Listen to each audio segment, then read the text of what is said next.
Hey everyone, welcome back. Tonight, we're heading back to Hong Kong, and this time, we're diving into one of the city's most notorious roads, one of the major highways in Tuen Mun. Now, if you've lived in Hong Kong or spent some time there, chances are you've at least heard of it. It's not officially the deadliest road in the city, but it's definitely earned a reputation. Over the years, there's been a string of major accidents. Not just little fender benders, but serious, often fatal crashes. And along with that, a whole bunch of creepy stories and strange sightings have been reported over the years related to this major highway. So here's the thing about the Tuen Mun Highway, it's not just the number of accidents that freak people out, it's the stories that come with them. Over the years, a lot of taxi drivers have reported something seriously unsettling. They'll be cruising down the road late at night, and suddenly, they swear they've hit someone. They slam the brakes, jump out of the car, heart pounding, but there's no one there. Nothing, not a scratch, not even a sign of anyone on the road. Then, there are the sightings people say they've seen someone hanging on the overpass as they're driving beneath it, just dangling there. But by the time they pass and do a double take, it's gone. Nothing's there. Creepy, right? So these are just a few examples of the stories from this highway. There are so many like it, but of course, we won't have time to cover all of them in one episode. So tonight, I'm just going to share one story with you from this highway. So turn on the lights, get comfy, and let's dive into one of the area's local legends tied to this particular highway. Now, I first heard of this story from a caller who phoned into a paranormal radio show back when I was there. Every country seems to have one of these. Late-night radio stations with eerie music in the background, and just people calling in to share their supernatural experiences. I always love tuning into these and just hearing the local legends and experiences. But this particular story, this one really stuck with me. It really gave me goosebumps, so I hope you guys will like it too. This particular incident happened years ago, early 2000s. There was a man, let's call him Kwan. He was getting off work late one night. It was around 11 p.m. He was tired, just looking to get home, and he was going to take the bus that eventually goes onto this highway in Tuen Mun. Now, just to give some quick context for those of you who aren't familiar with the public transport in Hong Kong, there are two types of buses. There's the minibus and then there's the full-size bus, which are double-deckers. When I say bus in this story, I'm talking about those big double-decker ones. And one more quick thing, unlike the double-deckers that you see here in the States or in the UK, both levels of the ones in Hong Kong, they're fully enclosed. So the upper deck, it's not open air or anything like that. It's just like the lower deck, sealed up, with rows of seats and big windows and lighting and air conditioning. Alright, so with that in mind, let's get back into what happened to Kwan that night.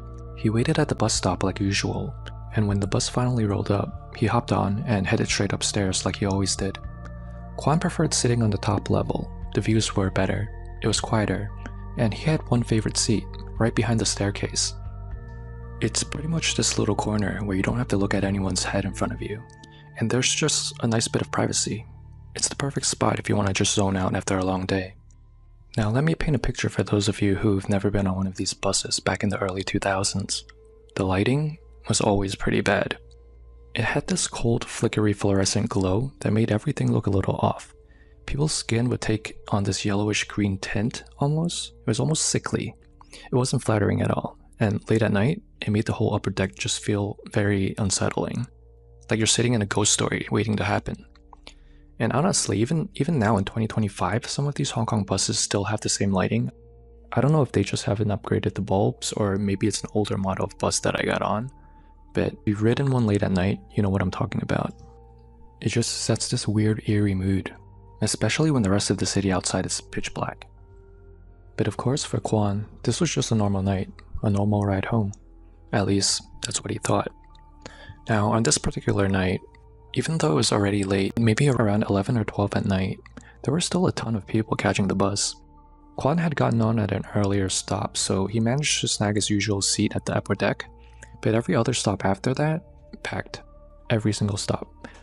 More people were waiting, and the bus just kept filling up. By the time they hit the last stop, before heading onto the highway, the bus was already completely full. Every single seat was taken, and the lower level was packed with standing passengers, shoulder to shoulder. As the bus left the last stop and started heading toward the highway, Kwan noticed something.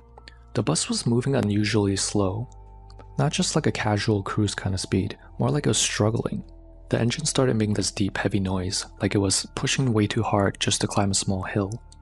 And then the whole bus started vibrating. Not the usual bumpy road kind of shake. It felt like the engine wanted to give out. The floor felt like it was pulsating. Kwan looked around, and a few people seemed to notice this too. Some glanced at each other, confused, but no one said anything. Then, the engine just died. The whole bus went quiet. The driver put it in park and stepped off the bus to check things out. Everyone sat there, waiting, wondering what was going on. A few minutes later, he came back inside and tried to start it up again. Turned the key, nothing. Tried again, still dead. Finally, he stood up and shouted, "Everyone, off the bus. The bus is broken. You'll have to wait outside for the next one." So now, it's nearly midnight. You've got a packed double-decker bus, stranded. People are tired and irritated, asking themselves how they got so unlucky tonight. Now, since there's only one staircase to get downstairs from the upper deck, and with the bus being totally packed, it was going to take a while for everyone to file out. Kwan wasn't in any hurry, so he figured, what's the point of rushing just to stand outside? So he stayed seated for a bit, waiting for the crowd to thin out. Made sense, right? May as well enjoy the seat while he still had it. He turned around to glance at the rest of the upper deck, and noticed that about 10 other passengers were doing the same thing, just sitting there, like him, calm, unbothered, just quietly waiting. Kwan thought, alright, smart crew. No need to push and shove, we're just all gonna end up in the same spot anyway. Some of them were gazing out the window, others just sitting back like they had all the time in the world. Eventually, once the aisle cleared up a bit, Kwan stood up and started making his way downstairs. As he looked back one more time while descending the stairs, those 10 passengers were still there, still sitting, still motionless, not even reaching for their bags, not even looking toward the exit. They looked totally calm, like they weren't in a rush to go anywhere. Most of them were just staring out the window. Kwan figured maybe they're just going to wait until the next bus comes before they bother getting up. So Kwan's standing outside now, just like everyone else, waiting for the next bus to show up. It's late and he's kind of regretting his decision to get up so soon. He thinks to himself, man, I should have just stayed upstairs like those smart passengers who stayed behind. Would have been more comfortable sitting down, at least.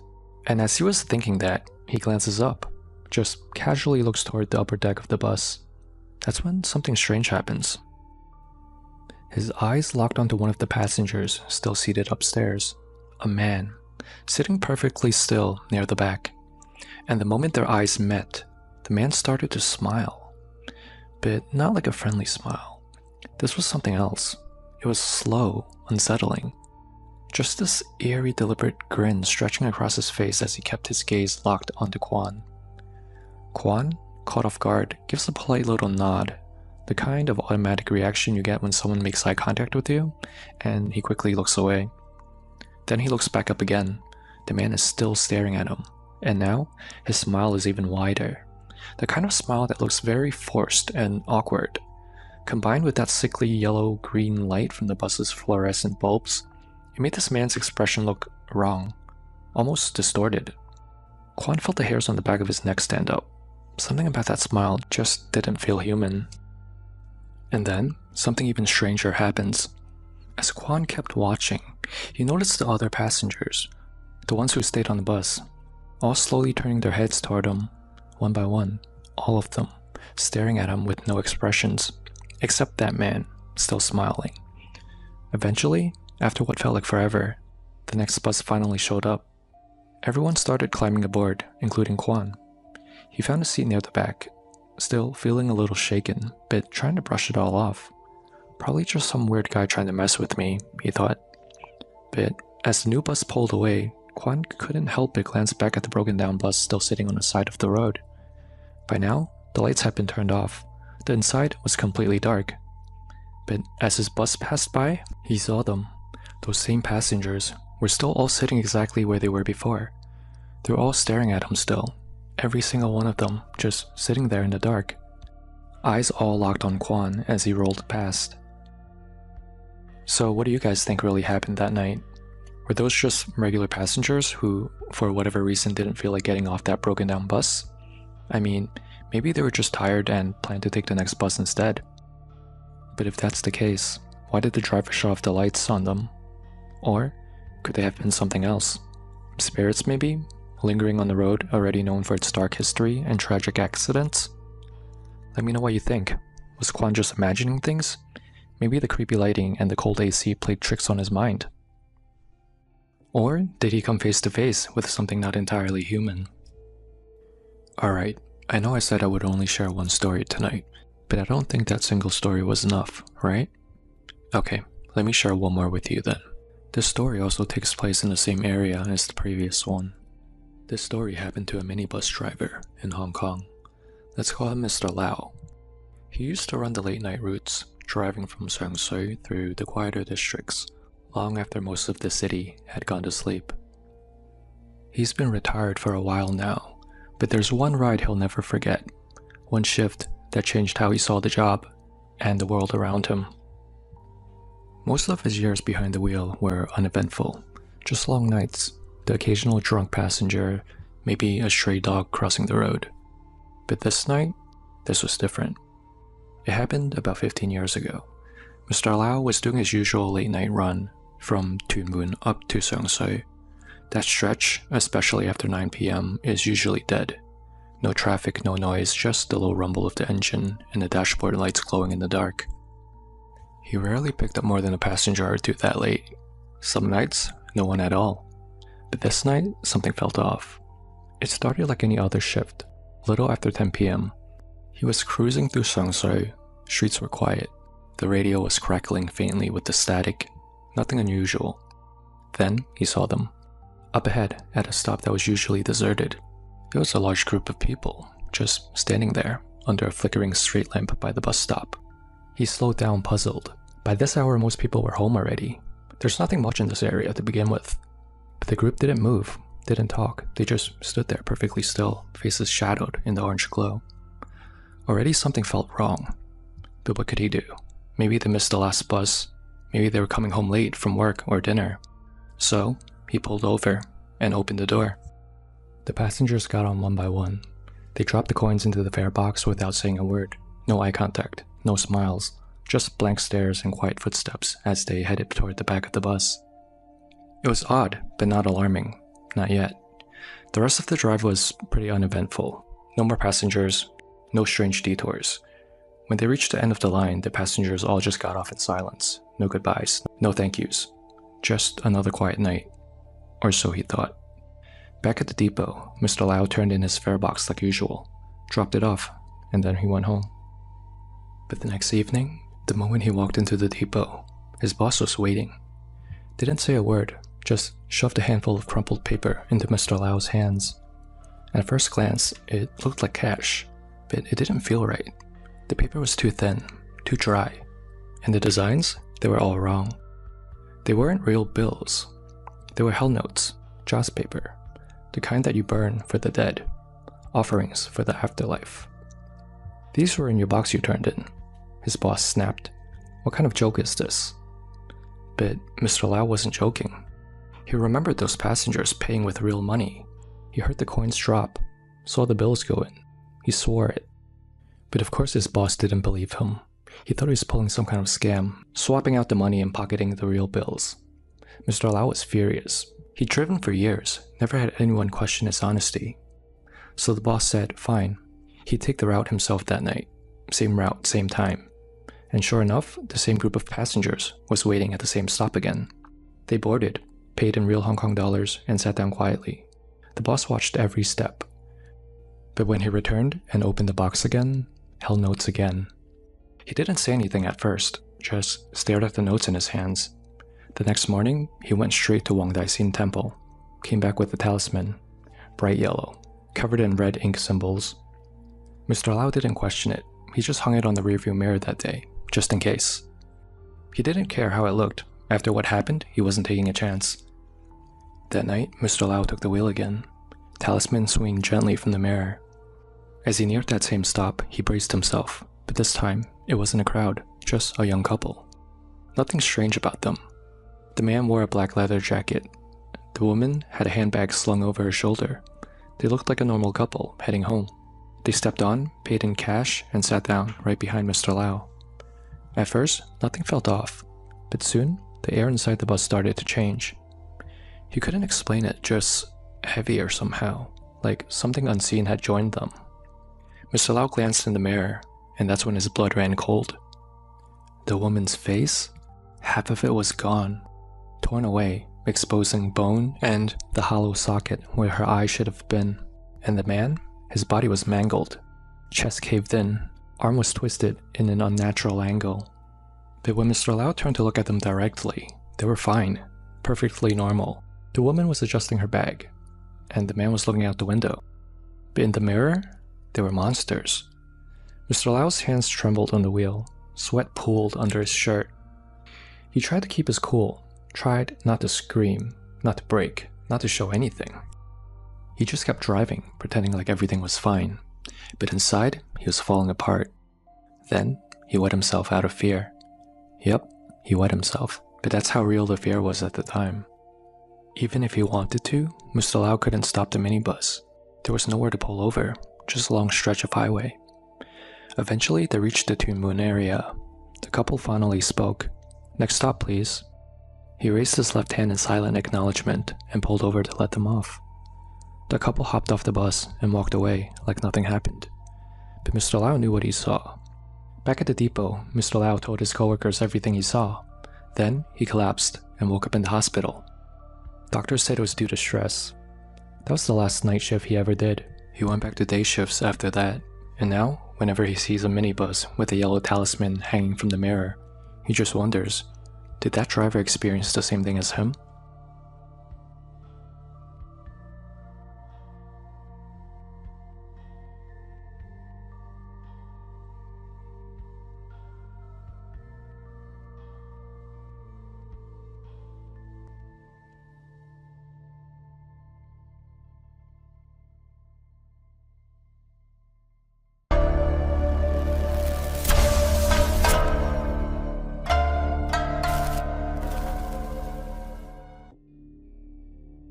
Hey everyone, happy Wednesday.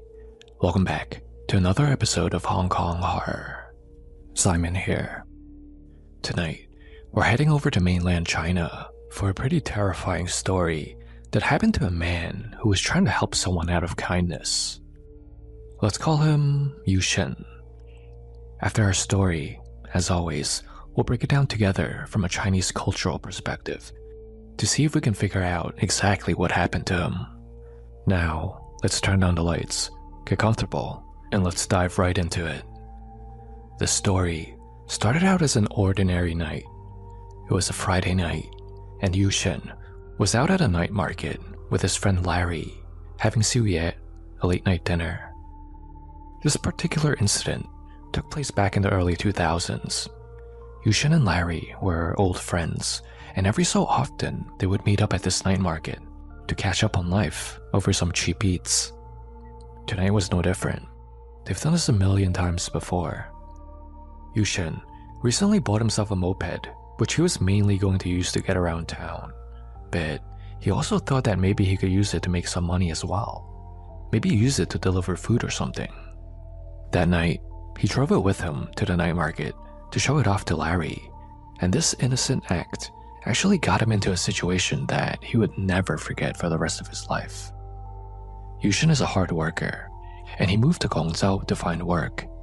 He grew up in a rural village that was close to Larry's, so they go way back. Larry? He still lived in the village, but he would make his way out to the city about once a month or so. The two of them would always meet up like this whenever he does come out. Yu Shen remembers this night particularly clearly, even though it took place over 20 years ago. Him and Larry were laughing, joking around, having a great time over a plate of grilled oysters with mountains of minced garlic, chopped chilies, and scallions. It was about 11 p.m. at this point, but the night market was still super busy, with a ton of people all gathering over delicious food, unwinding from the work week.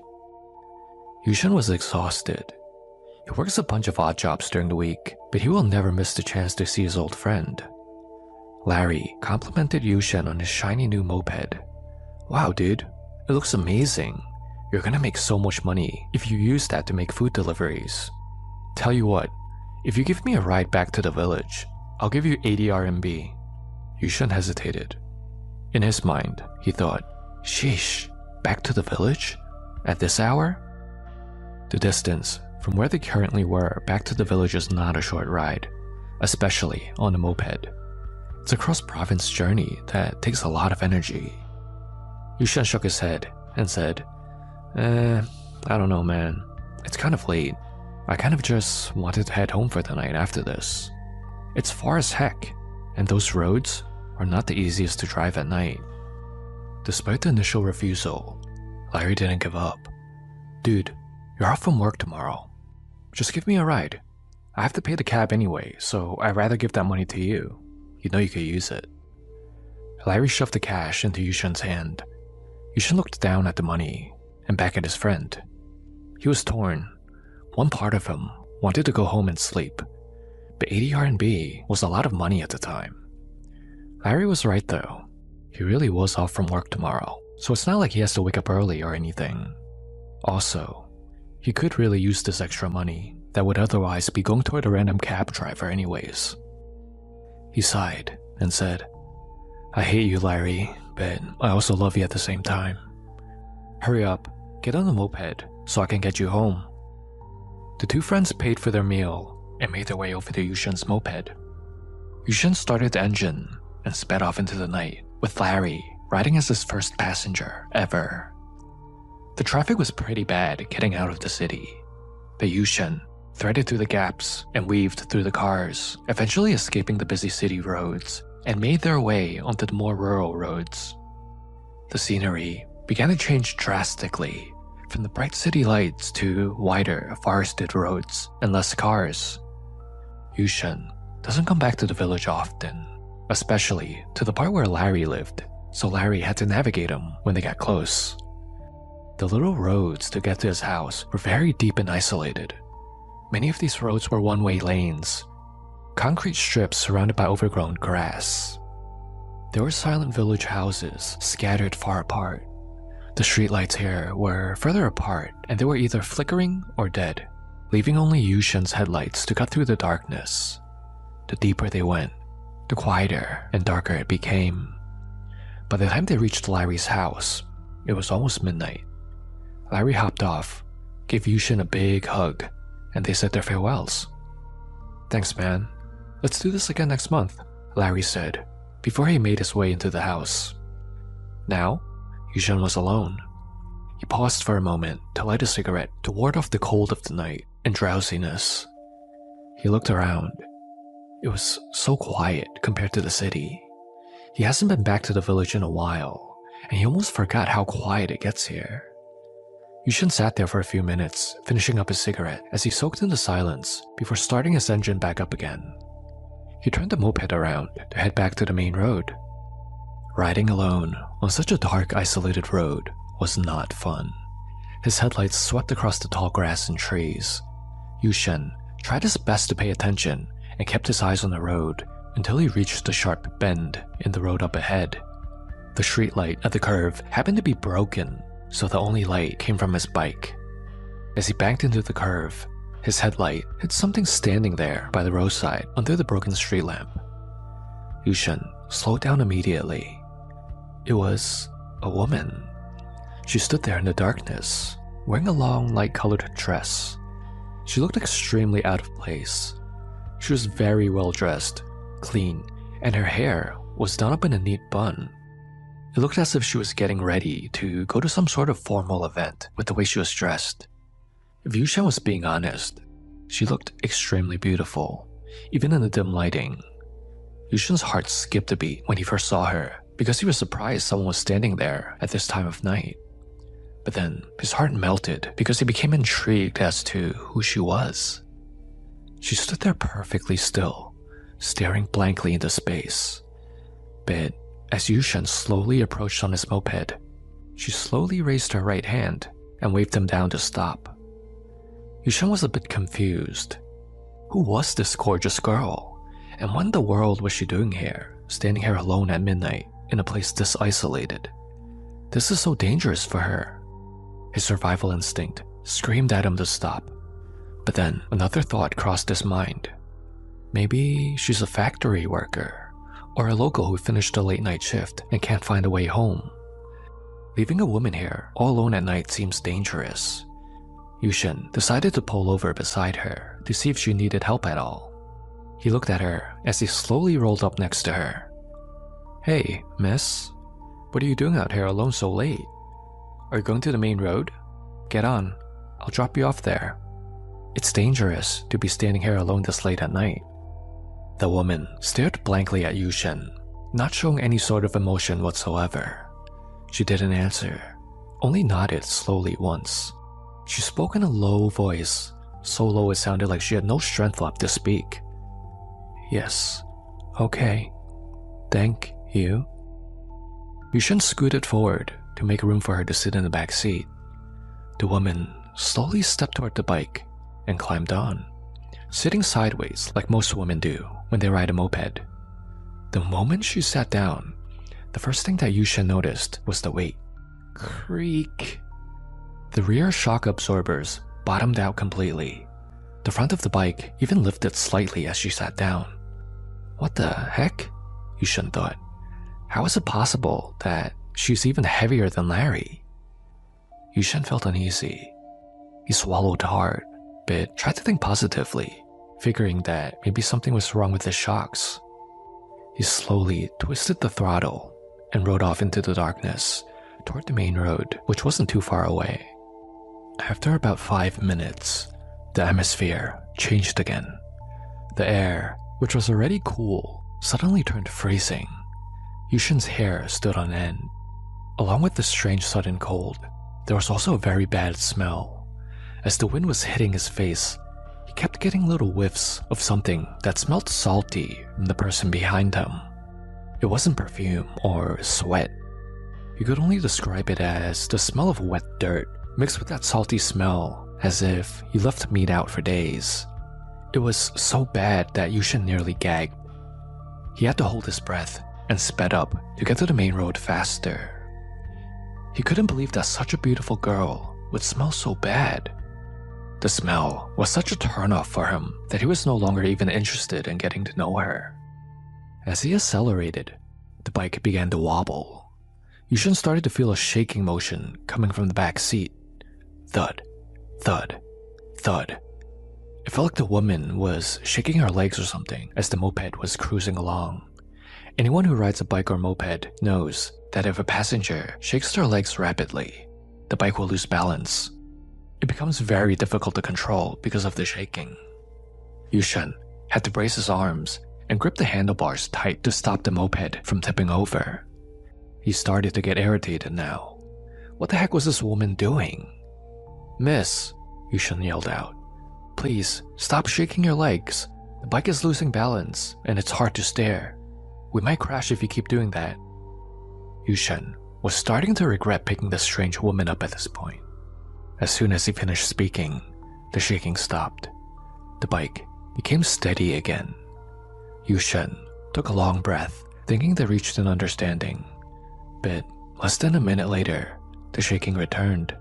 This time, it was even harder, faster, and more violent than before. Thud, thud, thud, thud, thud. The moped swayed from side to side. It felt like someone was stomping their feet on the bike. Yushin was livid now. This is a brand new moped. What in the world was she trying to do? He thought maybe she was playing a prank on him or something, so he decided he was going to stop the bike to talk to her. He slowed down, but instead of turning his head to look at her, he glanced into his rearview mirror to see why her legs were shaking so much. The mirror was tilted down toward the road, showing only the lower half of her body. But in the reflection, the woman's legs were hanging perfectly still beside the bike. Her legs weren't moving at all. Yushin was a little confused now. If her legs aren't moving, what was shaking the bike so hard? Driven by a desperate need to know, Yushin let go of the left handlebar. His trembling hand reached for the mirror as he slowly tilted it upward, higher and higher, until it aimed at the woman's face. The moment the mirror reached the right angle, Yushin froze in shock. In the mirror, The woman's appearance looked totally different from the one he picked up minutes ago from the side of the road. Her dress was filthy and soiled. Her hair was no longer tied in a neat bun. It was now a mess, partially covering her face. Her body was sitting upright and perfectly still, but her head was thrashing and snapping around in extremely violent and abrupt movements. It wasn't normal head shakes. Her neck was jerking left, right, front, and back with extreme violence. Yushen even saw her head snap so far back that the back of her skull nearly touched her spine, then whipped forward instantly. She was thrashing her head with a force that no human neck could survive. That was the source of the vibration. Yushen was pretty sure he could even hear the sound of her neck snapping and cracking behind him, competing with the sound of his engine. Then, the most terrifying part happened. As Yushen looked at her in the mirror, terrified, her face suddenly stopped as she looked directly at Yushen through the mirror. Her face was bloated and discolored, blotchy. Her eyes were wide, bulging almost out of their sockets, staring intensely into his. She locked eyes with him through the mirror. Her lips slowly peeled back into a grin that stretched from ear to ear. "What are you looking at me for?" Her voice thundered with rage. Yushen screamed in pure terror. His natural reflex kicked in as he squeezed the front brake with all his might. The front wheel locked, the bike flipped, and Yushen was thrown over his moped.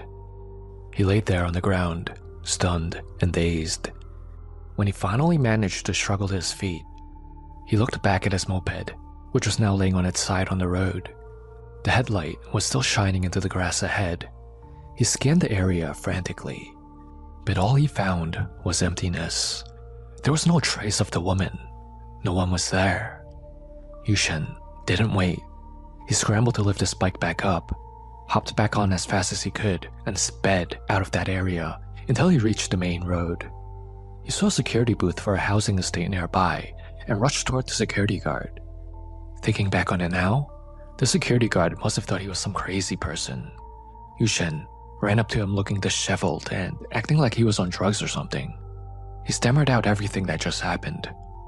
As the guard listened, his face turned pale, and he told Yushen something that made him even more terrified.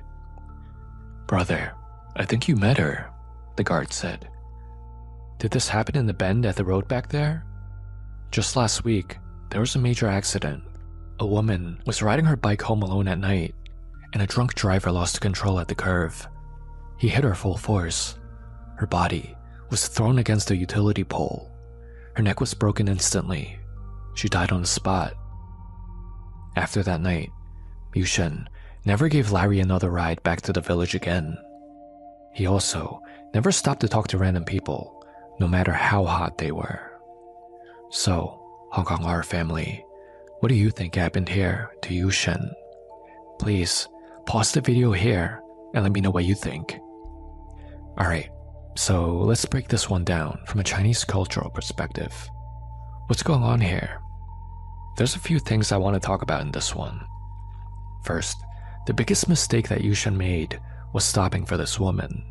There's a Chinese saying, "Ye lo ba zhuo yan," which translates to, "Do not pick up passengers on night roads," especially on more isolated roads where there normally aren't much people around to begin with.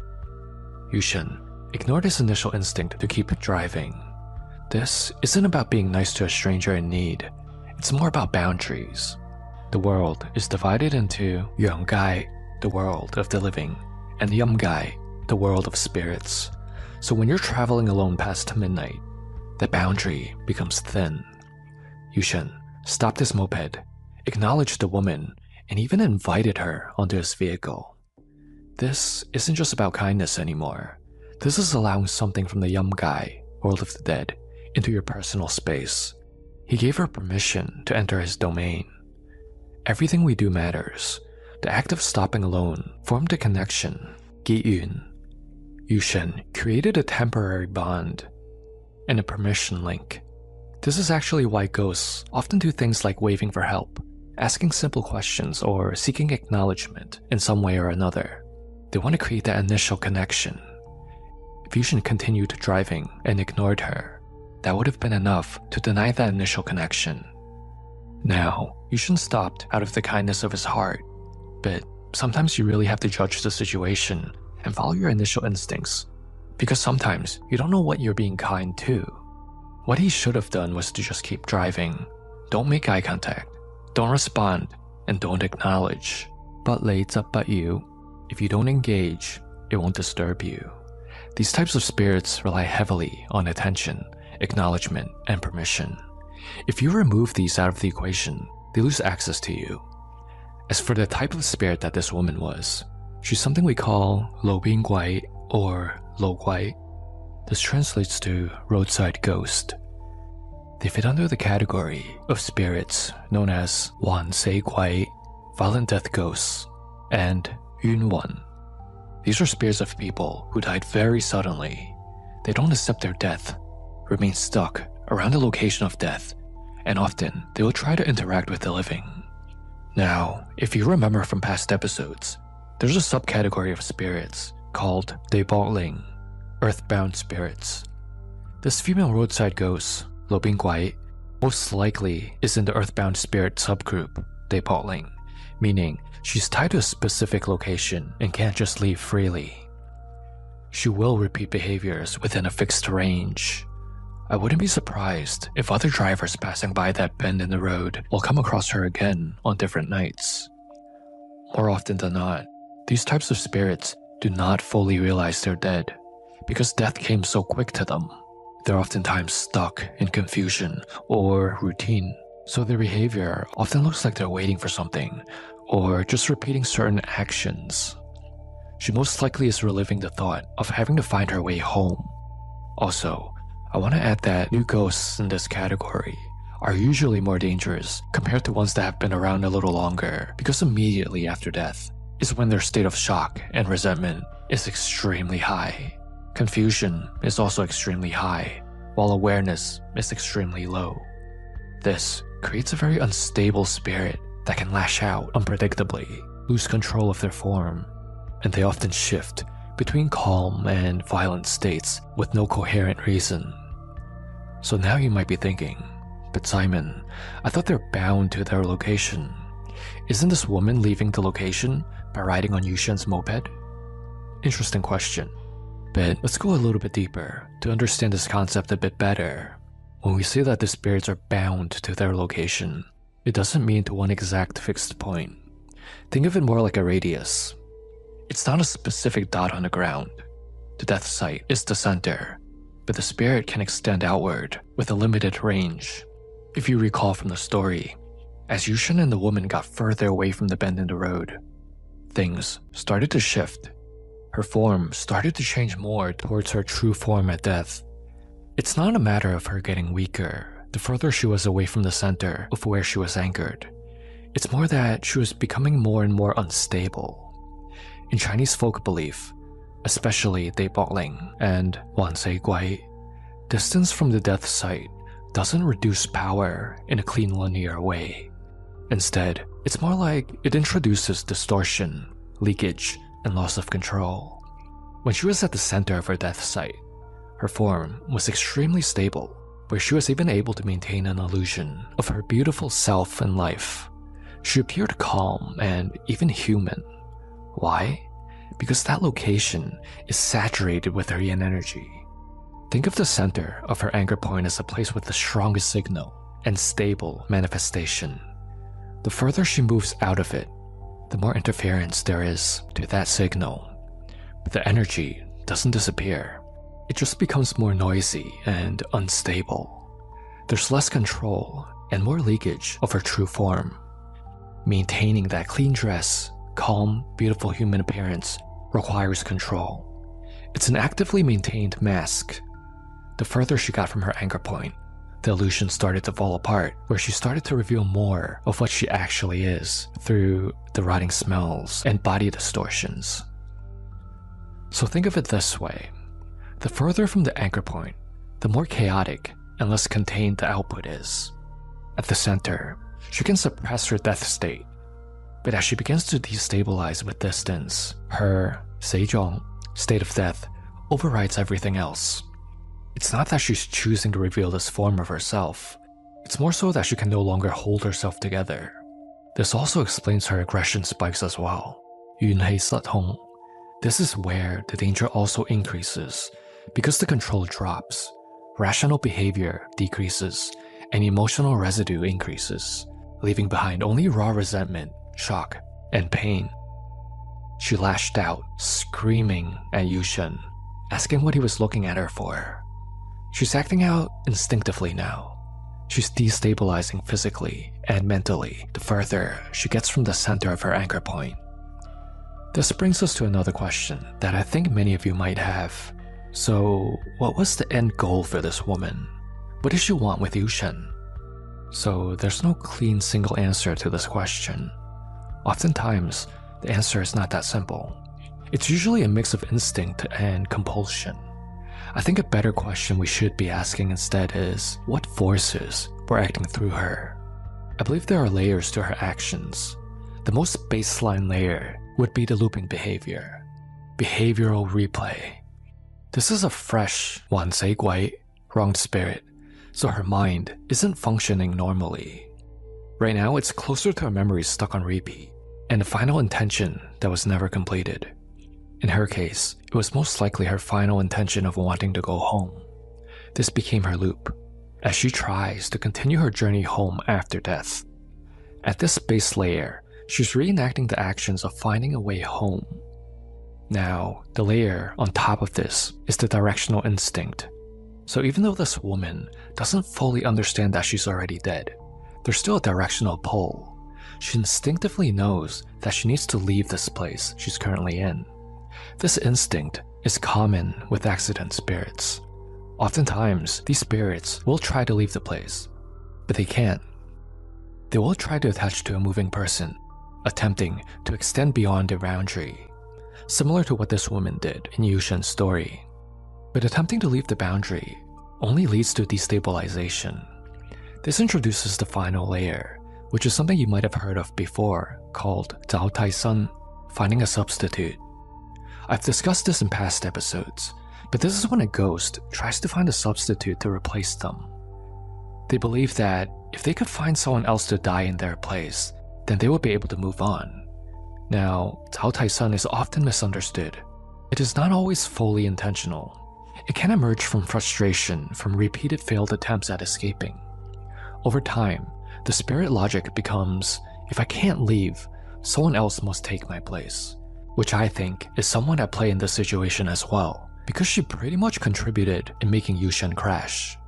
Thankfully, it was a very minor crash, but in stronger cases, this is where the living person dies. So, if we filter it down to what this woman really wanted, at the deepest level, it was to continue her journey home. She was trapped in the moment of her death, and ended up pulling Yushen into her loop. I don't believe she was a purely malicious spirit, but I would say she's more of a spirit that's not entirely conscious, and definitely not fully in control. She doesn't fully understand what's going on, or what she's doing. She's running on instinct, where she just knows she wants to get out of this place she's stuck in. Thank you, Hong Kong Horror family, for making it to the end. I hope you enjoyed this week's episode. Until we speak again next week, stay safe and good night. Hey everyone, welcome back to another episode of Hong Kong Horror. I'm your narrator, Simon. Do any of you enjoy traveling? And when you check into a hotel, how often do you think about the room itself? Who stayed in it before you? What kind of lives have passed through it? I'll admit, it's always on my mind whenever I check into a new hotel. Not the most relaxing mindset for travel, I know, but I can't help wondering, did anything tragic ever happen here? Tonight's story is one that's been floating around the web for a bit. It takes us to Fukuoka, Japan, where a Hong Kong family checked into a hotel and had a terrifying encounter that might just make you think twice the next time you settle into your own room. And as always, at the end of this story, I'll share my own interpretations from from a Chinese cultural perspective. So stick around if you're curious about that. Alright, let's turn on the lights, get comfortable, and let's dive right into this one. This story was shared by a man in Hong Kong. Let's call him Robert. Robert lived in a modest apartment with his wife, their young son, and his elderly mother. Both he and his wife worked during the day, so his mom helped to raise their young child during the day. They were a really tight-knit family, the kind who always tried to take at least one overseas trip together every year. Travel for Robert and his family was never just about sightseeing. It was a way for them to step out of the daily grind, to sit down for meals together without rushing, to give his mother memories she could hold on to while she was still healthy enough to join them. You see, growing up, Robert barely traveled at all. His father wasn't in the picture. His mother had raised them all by herself in a cramped public housing estate in Hong Kong. Money was always tight. Vacations back then were a luxury that they could never afford. He's actually never taken a vacation in his life until he was an adult and started making his own money. Now that Robert was older, with a steady job and his own family, he swore things would be different. Every trip he took, he promised himself his mom would be there. Each journey was a way to repay her for everything she sacrificed to raise him, to give her experiences she's been denied all these years, while all she did was work as a janitor at a shopping center. So when the family planned their trip to Japan, Robert insisted that she come along. Fukuoka was the destination, a city famous for its food, its slower pace, and its family-friendly atmosphere. The perfect place for a few days of rest and relaxation. They booked a hotel room big enough for all four of them: Robert, his wife, their little boy, and his mother. Just like at home, they would all be under the same roof, ending each day together. At least that was the plan. Because what unfolded in that room would leave Robert unsettled long after they returned home. An experience that turned an ordinary family holiday into something he would never forget. Since this was their annual family trip, Robert decided to splurge a little to spoil everyone. Instead of the budget hotels they were used to, he booked a 5-star hotel for a few nights. They would stay there for a few nights before moving on to cheaper hotels for the rest of their stay. It was a stretch for their budget, but he figured, why not? His mom deserved it, his wife deserved it, and even his young son should have new core memories of comfort, luxury, and family. When they first entered the room, everything looked perfect.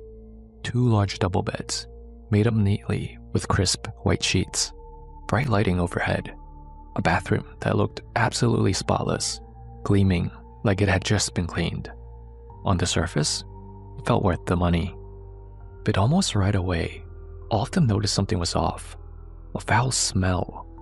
It wasn't overwhelming at first, just a faint, unpleasant odor that lingered in the air, clinging to the air, no matter how much they tried to ignore it. They spent a few minutes trying to figure out where the smell was coming from. It wasn't the garbage bin. It wasn't the bathroom. Robert even crouched down, sniffing near the air vents, thinking maybe the filters were overdue for a change. The best way to describe it, it was like that damp smell you get when a towel or piece of clothing never dries properly. You hang it up, you think it's fine, but instead of that fresh, clean scent, it leaves behind this sour, almost pungent odor. Robert thought maybe it was also the air conditioning. The filters probably needed to be cleaned. His wife assumed it might be the cleaning rag that the housekeepers used to wipe the room down with. His mother didn't say much, though Robert noticed her brow furrow slightly, as if the smell reminded her of something she couldn't quite place.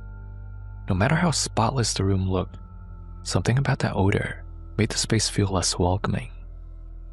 After a few more minutes of searching and coming up empty, they gave up. It wasn't like the smell was unbearable, but in a 5-star hotel, you notice these things. Robert finally picked up the phone and called the front desk. He explained the situation politely and asked if there was any possibility of moving to another room. The staff apologized right away, their tone professional. They understood, they said, but unfortunately, it was peak season. Every other room was already occupied. There was nothing they could offer him except to bring up a few air fresheners if he wanted them. Robert politely declined and hung up. Disappointed, but not surprised. Japan in the summer is always busy. It wasn't like they could just walk out and find another hotel, not with his mother and young son in tow. So, they decided to make the best of it. They unpacked what they needed, tried to ignore the damp odor, and went on with their day. That night, after a long day out, they returned to the hotel. Dinner had been fun. They went to a conveyor belt sushi spot nearby, the kind where the plates kept rolling past and you just grab what you want. The mood had been light, everyone laughing, their bellies full. When they got back to the room, things quieted down. They took turns using the shower. Robert laid back on one of the beds, half watching the TV, half scrolling through his phone. His wife was in the shower, the sound of running water humming steadily behind the bathroom door. On the other bed, his mother was playing with his son. She was smiling, moving a small toy truck back and forth with him, keeping him entertained while he giggled and clapped. While they played, the boy lost his grip and the toy truck rolled across the blanket, bounced off the side, and disappeared into the shadows under the bed. The boy immediately reached down, pointing, "Truck, truck!" Robert's mother gave him a reassuring pat, then leaned forward, slowly lowering herself to check under the bed. And that's when the mood shifted. Grandma bent down to help. With one hand on her knee for support, she used the other to lift the edge of the bedspread, peering into the darkness beneath. And that's when it hit them. The smell. It grew stronger instantly, wafting out from under the bed in a way that made Robert wrinkle his nose. It wasn't just the faint dampness they had noticed earlier. This was sharper, heavier, like the smell of damp clothes, mixed with the odor of rotting meat. Robert looked up from his phone, uneasy. He saw his mother frozen there for a moment, her eyes fixed on the space below the bed. "Ma, you okay?" he asked, swinging his legs over the side. He started to stand, ready to come over to help her find the toy truck. But before he could take a step closer, his mother let the bedspread drop back into place. Her voice came out sharper than usual, firm in a way that made Robert pause. Moya, nothing's there," she snapped, waving him back. "Don't come over." He continued trying to come over to check, but she scolded him harshly, with unusual firmness. "어두워 모예로." I said there's nothing. Leave it. We'll get him a new toy. Robert blinked, caught off guard. His mother almost never raised her voice at him. She sounded shaken, though she was trying hard to hide it. For a moment, the room was silent, except for the muffled sound of the shower running behind the bathroom door. Robert sat there, staring at her, the unease in his chest tightening. He didn't want to push her, but deep down, he knew something wasn't right. She insisted on sleeping on that bed herself, the very one she had just peeked beneath. Robert didn't like it. Something in her tone, the way she had snapped at him, told him she wasn't being honest with him. But she was his mother, and she was stubborn, so he let it go for now. That night, Robert, his wife, and their son crowded onto one bed. His mother lay down alone on the other. Robert tried to distract himself with the television again, but his mind kept circling back. The room wasn't that big. How could a toy truck just vanish like that into thin air? He checked the floor. He checked around the edges. Nothing. And his mother's reaction when he wanted to look under the bed. It wasn't normal. She had looked right at something before dropping the covers again. He was sure of it. What did she see that she doesn't want to talk about? The odor still lingered faintly in the air. That damp, pungent smell. No matter how much his wife sprayed her perfume to mask it, it clung stubbornly, like it was coming from deep inside the room itself. Robert laid awake far longer than he meant to, staring at the ceiling. Something about this place was wrong. And by the time the truth came out, he would wish he had pressed his mother that very first night. For 2 nights, they stayed in that room. Each night, no matter what they did, that odor persisted. They tried running the air conditioner, spraying perfume, even leaving the bathroom vent on all night. but the smell was always there, hanging in the air like a warning. By the time they checked out, Robert's mother was in bad shape. Her skin looked pale, her body weak. She complained of dizziness and nausea.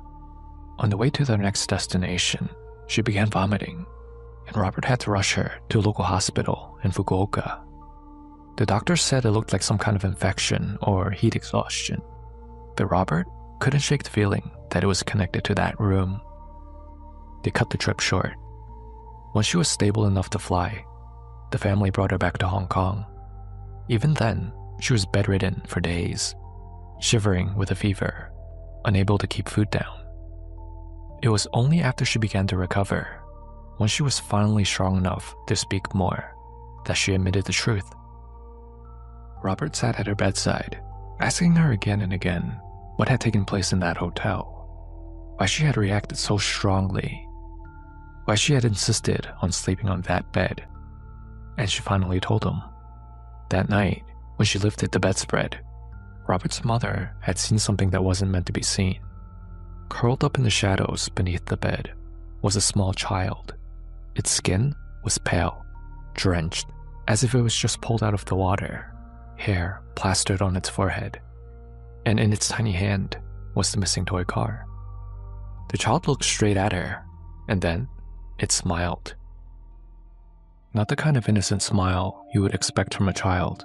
Something off, stretched just a little too wide. The eyes fixed on her as though it had been waiting. Slowly, deliberate, it began crawling forward, inching out from under the bed. In that moment, instinct took over. Terrified, she dropped the bedspread back down, snapping it shut like a curtain, and forced herself to act as if nothing had happened. She told Robert there was nothing there. She insisted on sleeping on that bed herself, shouldering that fear alone, and said no more about it, fearing that it will ruin everyone's vacation that was already fully paid for. Hearing his mother's confession, Robert finally pieced everything together. Why the toy had vanished, why that damp, rotten smell never left, and why his mother had insisted on taking that bed for herself. She had carried the weight of that fear in silence, and afterwards, she carried that sickness in her body for 2 full weeks, only recovering after visiting a spiritual master back in Hong Kong who helped cleanse her of lingering energy. So, what do you think happened here? Who is this mysterious child under the bed? Was it the ghost of someone who had once died in that room, in accidental drowning that the hotel kept quiet? Or was it simply a wandering spirit that found shelter beneath the bed? Please pause the video here and let us know what you think in the comments below. Alright, so what do I think happened here from a Chinese cultural perspective? Let's break it down a bit. There's a few things that stood out to me. The first was the smell. In Chinese culture, there's a very old belief that the world of the dead carries a scent. When yin energy gathers, it often manifests as odors, damp, rancid, rotten, or moldy. The Cantonese term "sapmei," damp smell, is sometimes used when describing a haunted place. It's not that clean dampness of rainwater, but a heavy suffocating stench, like mildew, that refuses to leave. Smell, in Chinese tradition, is considered one of the senses most sensitive to the spirit world. Unlike sight or hearing, which can be doubted or brushed aside, smell is harder to explain away. When you walk into a new place and that pungent, sour odor clings to you, even if the room looks perfectly clean, it's often interpreted as a warning sign. Some Taoist masters explain it this way. Yin spirits, especially those who died tragically or violently, retain moisture. Their presence creates a wet atmosphere. That's why ghost encounters are so often linked to water or to cold drafts. It's not just a coincidence that Robert's mother saw a wet child under the bed. The odor of dampness was the first sign that the spirit was already there. The second thing that stood out to me was what Grandma saw under the bed. In Chinese culture, children are believed to be closest to the spirit world. I'm talking about living children. Their yang energy, the vital life force that protects us, hasn't fully matured. That's why babies and toddlers often cry at nothing, or point to things in corners that adults can't see. Elders will even say, 小朋友眼灵通. Little ones are spiritually connected. But when it comes to a spirit child, that's a different story. It's considered one of the most yin presents that you can encounter. Why? Because a young life cut short is viewed as deeply unnatural. The soul doesn't want to leave. It lingers with grievances, confusion, or longing, all of which amplify yin energy. Now, the way the grandmother described it, drenched, pale, curled up, those details are pretty creepy. In folklore, spirits that appear wet are almost always tied to water-related deaths, drowning in the sea, a river, or even a bathtub. Water is yin in nature, and it's believed to anchor a spirit, preventing it from moving on. That's why rituals for drowned souls are especially elaborate. They need to be guided properly, or else they remain bound to the place of their death. And then there's the toy truck. Spirits, especially child spirits, are drawn to objects they're familiar with. They crave attachment. When a ghost picks up a belonging from the living, it's a way of bridging the world with ours. In some traditions, this is seen as a form of borrowed life, a spirit clinging to the vitality of the living by holding onto their possessions. So what was it that Robert's mother actually saw?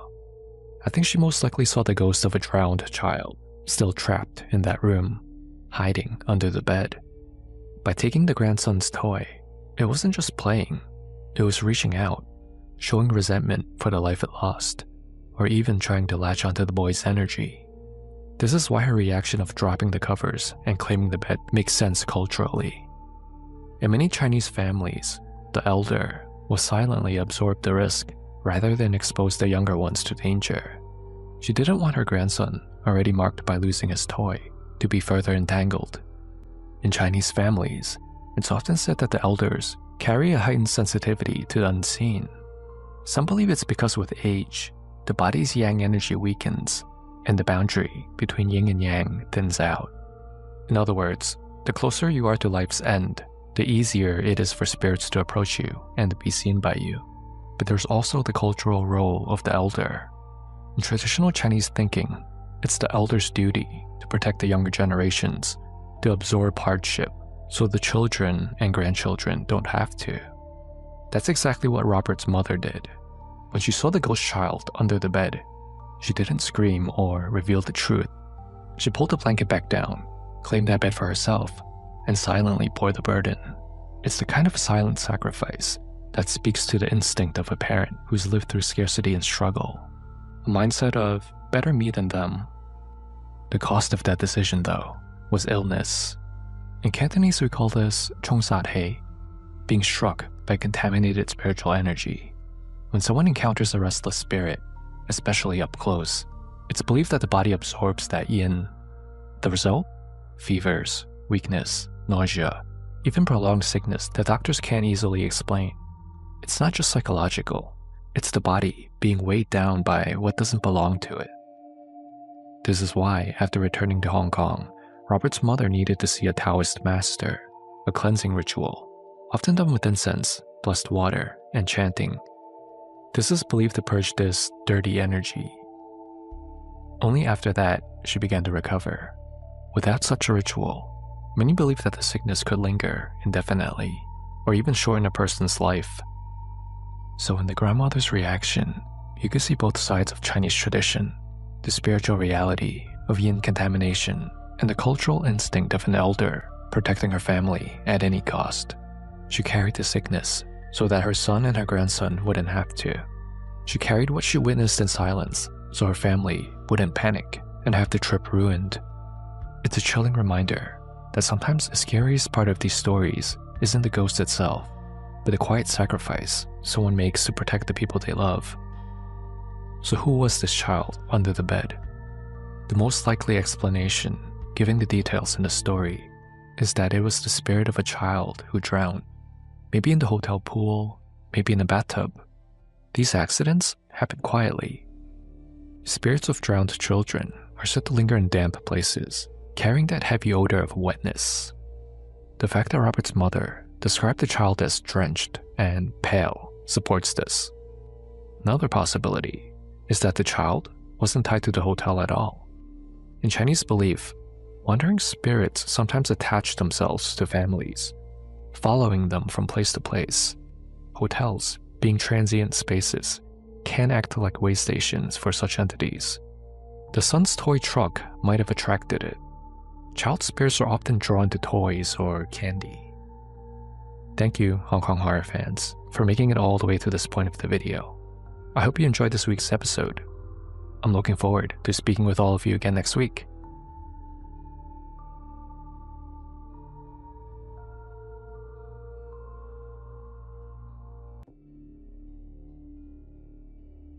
Have you ever passed by one of those roadside motels in the middle of nowhere? It usually looks empty and falling apart. Do you ever wonder, how does a place like this even survive? Sometimes they don't. Sometimes they've been closed for years, and what's inside isn't meant for the living. Our first story for tonight is about one of these hotels. Welcome back everyone for another episode of Hong Kong Horror. I'm your narrator, Simon.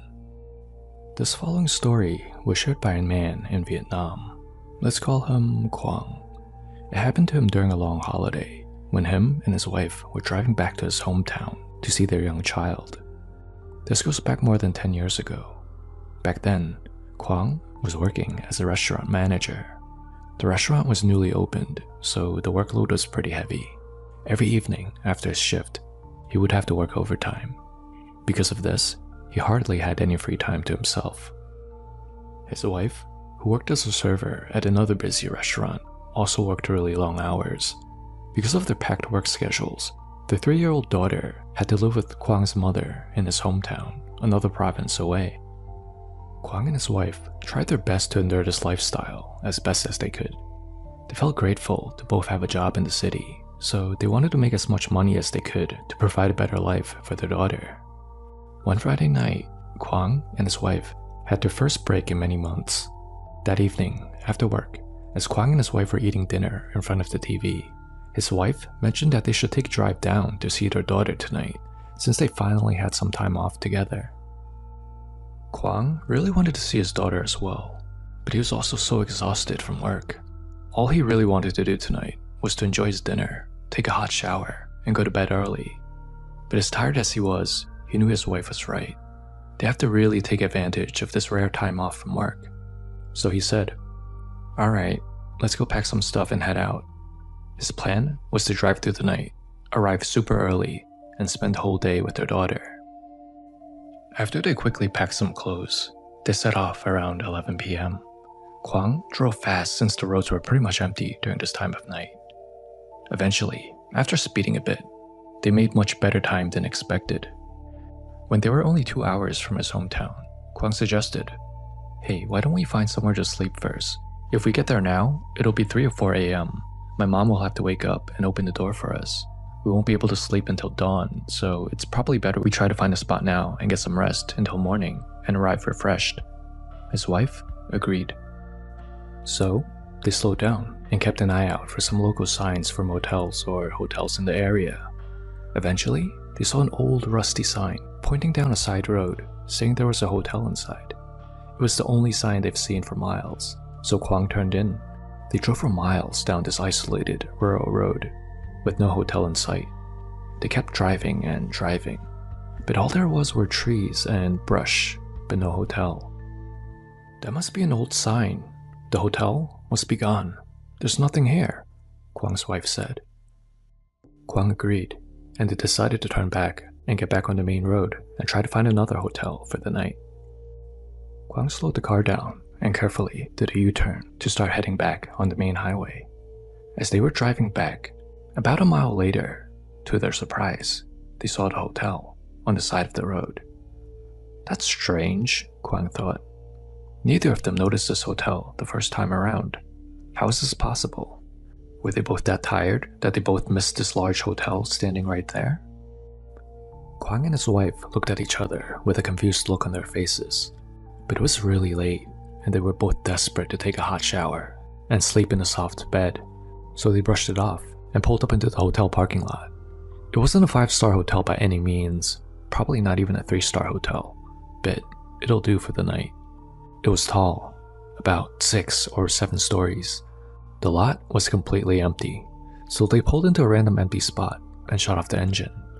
He turned to his wife and said, "Alright, let's rest here for a few hours before we get back on the road." Kwang's wife looked out the window at the strange hotel with some hesitation, still a little weirded out about how both of them missed this large structure the first time they drove by. But it was really late, and it would probably take them a really long time to find another hotel in the area, so she reluctantly agreed. They both hopped out of the car, grabbed their weekend getaway bag, and started walking toward the entrance together. Kwang's wife wrapped her arms around his as they were walking and asked, "Why are there no cars parked here at all? And why is the atmosphere so creepy?" She wasn't wrong. The surrounding area was forested, and the road was dirt. The hotel looked old and eerie. Kwang was a bit creeped out too, but he brushed it off. He also didn't want to let his wife know that he was a little creeped out too, because that might make her even more scared. "It's just how the countryside is. I've stayed at many hotels like this," he said. In reality, Kwang's never stayed at a hotel like this before. She didn't look convinced, but followed Kwang's lead inside. Kwang pushed the front door open, and they made their way into the lobby, which was empty. Kwang rang the bell at the front desk. Moments later, an older woman emerged from the back room with a smile on her face. Kwang returned the smile and asked for a clean room for the night. Nothing too fancy, just their most basic room will do. She opened the book, wrote out Kwang's name by hand, and handed him a key for the 3rd floor. As Kwang and his wife turned to head up to their room, she called out, "When you reach the stairs, take one item from the box and bring it upstairs." Kwang had no idea what she meant, but near the stairs, he saw an old cardboard box full of envelopes and papers. It looked like discount coupons or something like that. Kwang ignored it, but his wife, who was fond of freebies, grabbed one. They reached their room and began settling in. Kwang hopped in the shower first, since he was more tired from such a long drive. As he was showering, he suddenly heard his wife scream. He rushed out, soaking wet, to see what the heck happened. She had opened the envelope she took from the box downstairs. Inside was a red talisman. Frightened, she threw it away and insisted that they needed to leave. Why would they ask guests to take a talisman before entering the room? Kwang was beyond exhausted now, lost his patience, and told her not to overreact.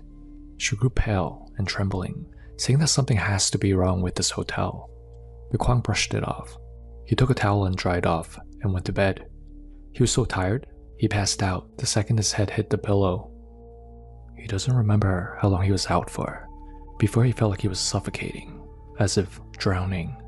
He jolted awake, and the drowning feeling disappeared. It must have just been a nightmare. His wife was fast asleep next to him, and all was quiet and still in the room. As Kwang rolled over to his side to try to go back to sleep, he heard a strange noise by the door. It sounded like someone was trying to unlock the door. Kwang lay there in the dark for a few seconds, just listening. It was clearly the sound of someone trying to open the door. He slowly sat upright and shouted, asking who was there. A voice replied, "Room service. I'm delivering something someone ordered." Kwang sat there confused, at first thinking maybe his wife ordered food before she fell asleep. Kwang slowly hopped out of bed and made his way over to the door and peered through the peephole. He didn't see anyone out there. He then opened the door just to have a better look, to see if anyone walked off. No one was out there. The whole hallway was empty, not a soul in sight. If someone was just pulling a prank, there's no way they could have disappeared so quickly. What the heck is going on? Kwang thought. Then he looked down. There was a food serving tray, and on the tray, there were plates full of decaying food. Terrified, Kwang shut the door, still trying to figure out who was trying to prank him this late at night. He looked through the peephole one more time, but this time, there was someone standing outside. It was someone in the hotel uniform, standing out there, smiling in a very unnatural way as he was staring at the peephole. Kwang quickly opened the door again to confront this person, to ask them why they dropped off this decaying food at the door. But as soon as he opened the door, there was nobody there again. Really confused now, Kwang turned back to the bed, ready to wake his wife to tell her what was going on, but to his surprise, he saw her standing on the bed, tying a rope to the ceiling fan, about to hang herself. He had no idea where she got a rope from, but before he could figure it out, he lunged over to stop her. She was crying hysterically, saying she had a dream of someone telling her not to leave the room and that if she wanted to survive, she must hide under the bed. She wasn't making any sense at all. She crawled under the bed. Kwang reluctantly followed under the bed, just to be there for her. If that's what made her feel safe, he'll just lay next to her. Kwang laid there, under the bed, next to his wife, who seemed to be falling asleep after her strange outburst. Kwang wasn't going to get any more sleep tonight, as he was still trying to figure out everything that was happening. That's when the stench of rot filled the air. Kwang tried to shake his wife awake to ask if she smells it. That's when he looked over and saw that the person next to him was not his wife at all. It was a dried corpse with sunken eyes, leathery skin, and bone-thin limbs. Horrified upon seeing this, Kwang bolted from the room, screaming for help. Some guests peeked out of their rooms. One man came in, checked under the bed, and told Kwang to look again. When he did, there was nothing there. Totally empty. No wife, no corpse, nothing. So, where did his wife go? Kwang ran downstairs and found her sleeping in the car. Shocked, Kwang asked how she ended up sleeping in the car when she was just sleeping under the bed a few minutes ago. Confused, she had no idea what Kwang was talking about. She said she had gone to sleep in the car a while ago because she felt too uneasy to stay after seeing the talisman. She saw Kwang sleeping so peacefully after his shower, so she didn't want to wake him and went to sleep in the car herself. Kwang, terrified now, told her to drive them away immediately. As they left, Kwang looked back. The hotel was dark and looked abandoned. There were no lights. The entrance that they had just used last night was now overgrown. Even the roadside sign that let them in was gone. Now, it was just an empty post. Later, Kwang learned that the hotel had been closed and abandoned since 1992. So who were the people that they saw that night? The woman at the lobby, the man who said he was delivering food, the person who tried to help Kwang. Were they all illusions or something else? To this day, Kwang never went back. Some of his belongings are still there.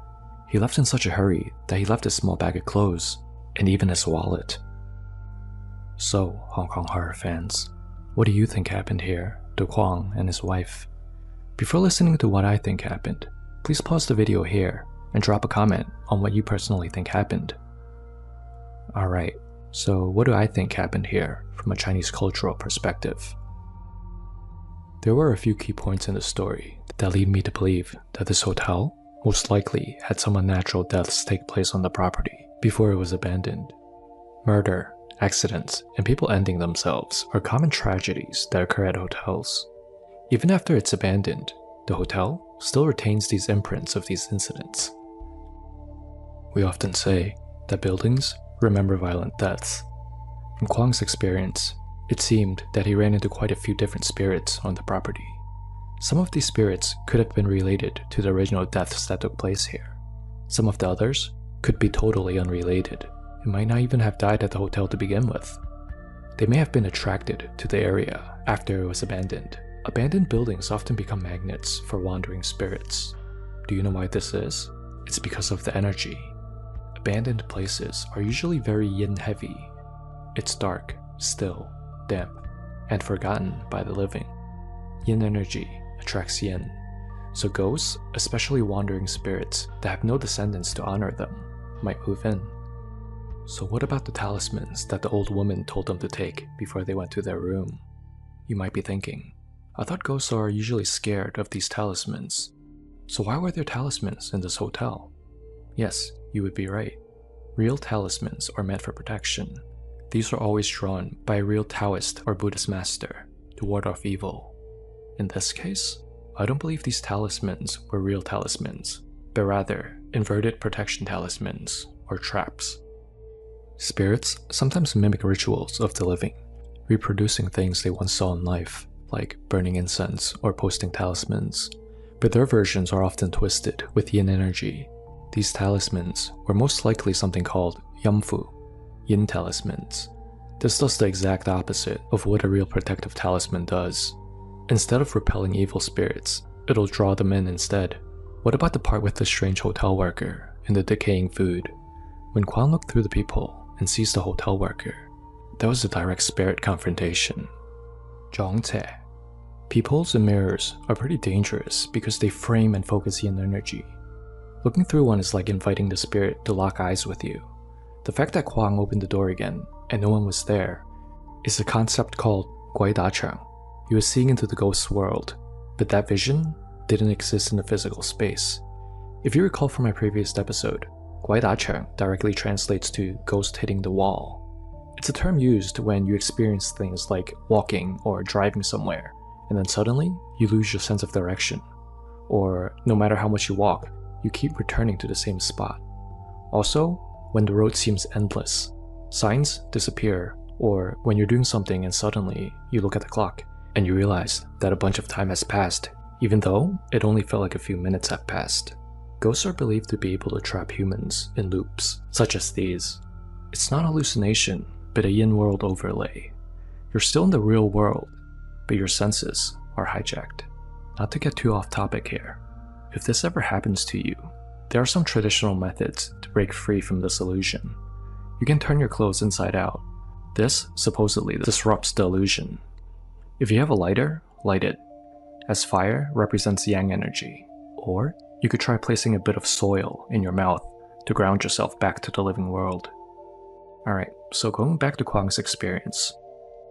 The decaying food he saw outside his room was very symbolic. Food is very symbolic in Chinese ghost culture because hungry ghosts, all guai, crave offerings because they died with strong attachments or suffering. I believe the spirit was telling Kwang, this place is not for the living, just like how this food is not meant for the living, but it's for us. In a way, it was telling him to leave. Now, the spirit that Kwang saw afterwards, the one that appeared as his wife at first, I think this particular spirit was probably one of the spirits that died on the property. Spirits that are strong enough can create illusions that mimic people you trust. They do this to confuse you and lower your guard. The wife that Kwang saw, tying the rope, was most likely the spirit itself, taking on her form while replaying the way it died. This is a common theme in similar reports, especially in haunted hotels marked by people ending their own lives. The ghosts often teach or nudge the new guests to reenact their deaths. It's like the energy of the place wants to repeat itself. The rope to the ceiling fan suggests to me that someone actually did hang themselves here before. Kwang didn't stop his wife. He was interrupting the ghost's performance of its own death. But little did Kwang know at the moment, he was interacting entirely with the spirit when he was crawling under the bed with someone he thought was his wife. We call this guaimai. This translates to ghost bewilderment, where a person is trapped in an illusion until they break free. The wife under the bed turning into a corpse, that was the moment this illusion broke. Alright, so what about that man that came out of the room to help Kwang? First of all, if you recall, there were no cars in the parking lot when Kwang and his wife first arrived, so how can there be so many guests at this hotel? They were out in the middle of nowhere, so I highly doubt that real guests walked for hours just to come to this hotel. So that leads me to believe that everyone here were spirits. In haunted properties, not every ghost appears scary. Some will pretend to be ordinary people, neighbors, hotel guests, even staff, in order to gain your trust. They sometimes want to toy with humans, giving false reassurances, making you question your sanity, and sometimes leading you in circles until your yang energy weakens. I think Kwang and his wife chose the wrong place to stay that night and bumped into not one, but multiple entities. The property itself was probably haunted, which could be related to why this hotel was abandoned in the first place. If you're ever on a long drive and you see one of these rundown hotels with no lights, no cars, and that heavy feeling in your chest, just keep driving, because some places don't welcome the living anymore.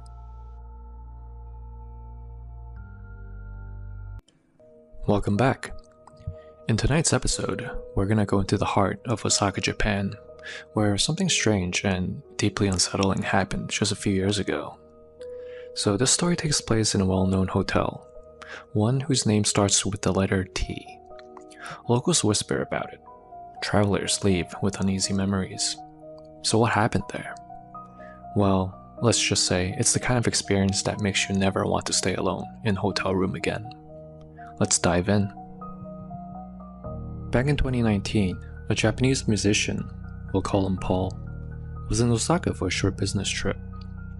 He wasn't exactly a celebrity, not a household name, more of a D-lister really, someone you might vaguely recognize on the street, maybe from a late night music show or an opening act of a small concert. He was one of those artists grinding it out, still chasing that big break. Now, Paul was no stranger to this particular hotel.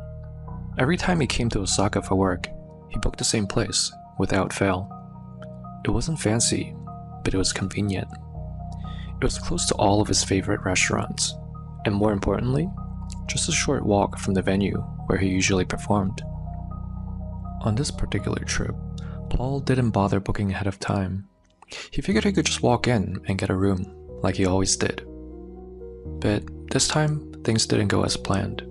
When he arrived, the front desk staff politely informed him that all of the rooms were fully booked. Paul didn't take it well. He was known to have a bit of a temper, and it showed. He raised his voice, demanded to know if they had any idea who he was. "I'm pretty famous, and I'm practically a VIP here," he snapped. "I stay at this hotel every time I'm in Osaka. You have to find me a room. Any room. I don't care what it is. Figure it out, and make it happen." Now, if you know anything about Japan, you know this. Customer service is everything. Even when faced with difficult guests, staff will go above and beyond to accommodate you, especially if you're a regular. And so, they did. The hotel staff kept glancing at the screen and then at each other. Paul stood there, arms crossed, tapping his feet impatiently. After a few minutes of quiet murmuring behind the counter, one of them finally looked up with a polite smile. "Sir, we were able to resolve the issue. We found you a room." Paul snatched the keycard, grumbled something under his breath, and made his way to the elevator. The room was small, smaller than what he was used to, but that didn't matter. He wasn't planning to spend much time there anyway, just a place to crash between rehearsals, meals, and the show. But the moment he stepped inside, he noticed it. A strong scent hanging in the air. Not perfume, not cleaning solution. It was incense. The kind people burn during prayers or memorials. It wasn't exactly overwhelming, but it clung to the walls. It lingered. Paul wrinkled his nose. Weird, he thought. But he did say any room will be fine, and to the staff's credit, they made it happen. So he let it slide. Paul didn't waste any time. He dropped off his luggage, freshened up quickly, and headed right back out. One of the reasons he always stayed at this hotel, aside from the venue, was the location. It was only a few minutes' walk from one of the busiest streets in Osaka. Bars, restaurants, KTV lounges, pachinko parlors, you name it. Everything lit up in neon. The city buzzed with life even after midnight. He met up with a few of his buddies, grabbed a late-night dinner, and drank well into the night. By the time 2 a.m. rolled around, Paul was full, tipsy, and just ready to crash. He said his goodbyes, tossed his jacket over his shoulder, and made his way back to the hotel. Just a short walk, one of the perks of staying in his usual spot. But this night was going to be different. When Paul got back to his room, he didn't even bother washing up. He kicked off his shoes, tossed his jacket onto the chair, and collapsed onto the bed. His head was spinning slightly, still a little buzzed, but mostly just exhausted. And the moment his head hit the pillow, he groaned. "Ah, seriously?" He sat up, confused. Did one of my friends follow me back? He stumbled over to the door and looked through the peephole. Standing outside was a hotel employee, uniform pressed, hands clasped politely in front of him, just standing there. Paul blinked. What the hell? Why would the staff be looking for me at this hour? His mind raced. Did something go wrong with my credit card payment for the room? Did I maybe forget to sign something? Then another thought crept in. Maybe he's a fan. That happens sometimes. Wants an autograph, maybe. Maybe even a photo, who knows? The man outside must have heard Paul lean against the door, because without knocking again, he suddenly spoke. "Excuse me, sir. I apologize for the late night disturbance. The front desk sent me. If you don't mind, may I come into your room?" Paul furrowed his brow. That's weird. So Paul unlocked the door and cracked it open. Standing right there was the neatly dressed hotel employee. Uniform was so clean, posture straight. He gave a small bow and continued, "I'm very sorry again, sir, for the inconvenience, but the guest who stayed in this room before you apparently left something very important behind. Do you mind if I come in just for a moment just to take a quick look?" Paul hesitated. The guy looked legit, but something about the whole situation didn't feel right. 2 a.m., no prior call from the front desk. Still, Paul had already opened the door, so he nodded and let him in, but asked him to make it quick because he wants to go to sleep. The staff member didn't waste time. He stepped into the room and began searching frantically, checking drawers, behind the curtains, even crawling halfway under the bed. Paul just stood there, confused and annoyed, watching this guy scour the small space like he'd lost something important. After a couple of minutes, the man stood up, gave a deep bow, and apologized again. Then he left. Paul was irate now. Okay, what the hell is going on? It was almost 3 a.m. now, and hotel staff were barging into his room, looking for mysterious items left by somebody else. He collapsed back on the bed, hoping to get some sleep now. Then, his eyes shot open. "You've got to be kidding me." He stomped back to the door and looked through the peephole again. Same guy, same uniform, same stiff posture.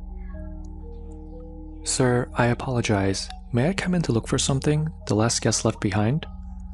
Paul opened the door again, but before he could say anything, the man rushed past him and began searching the room again, retracing every single step he did before.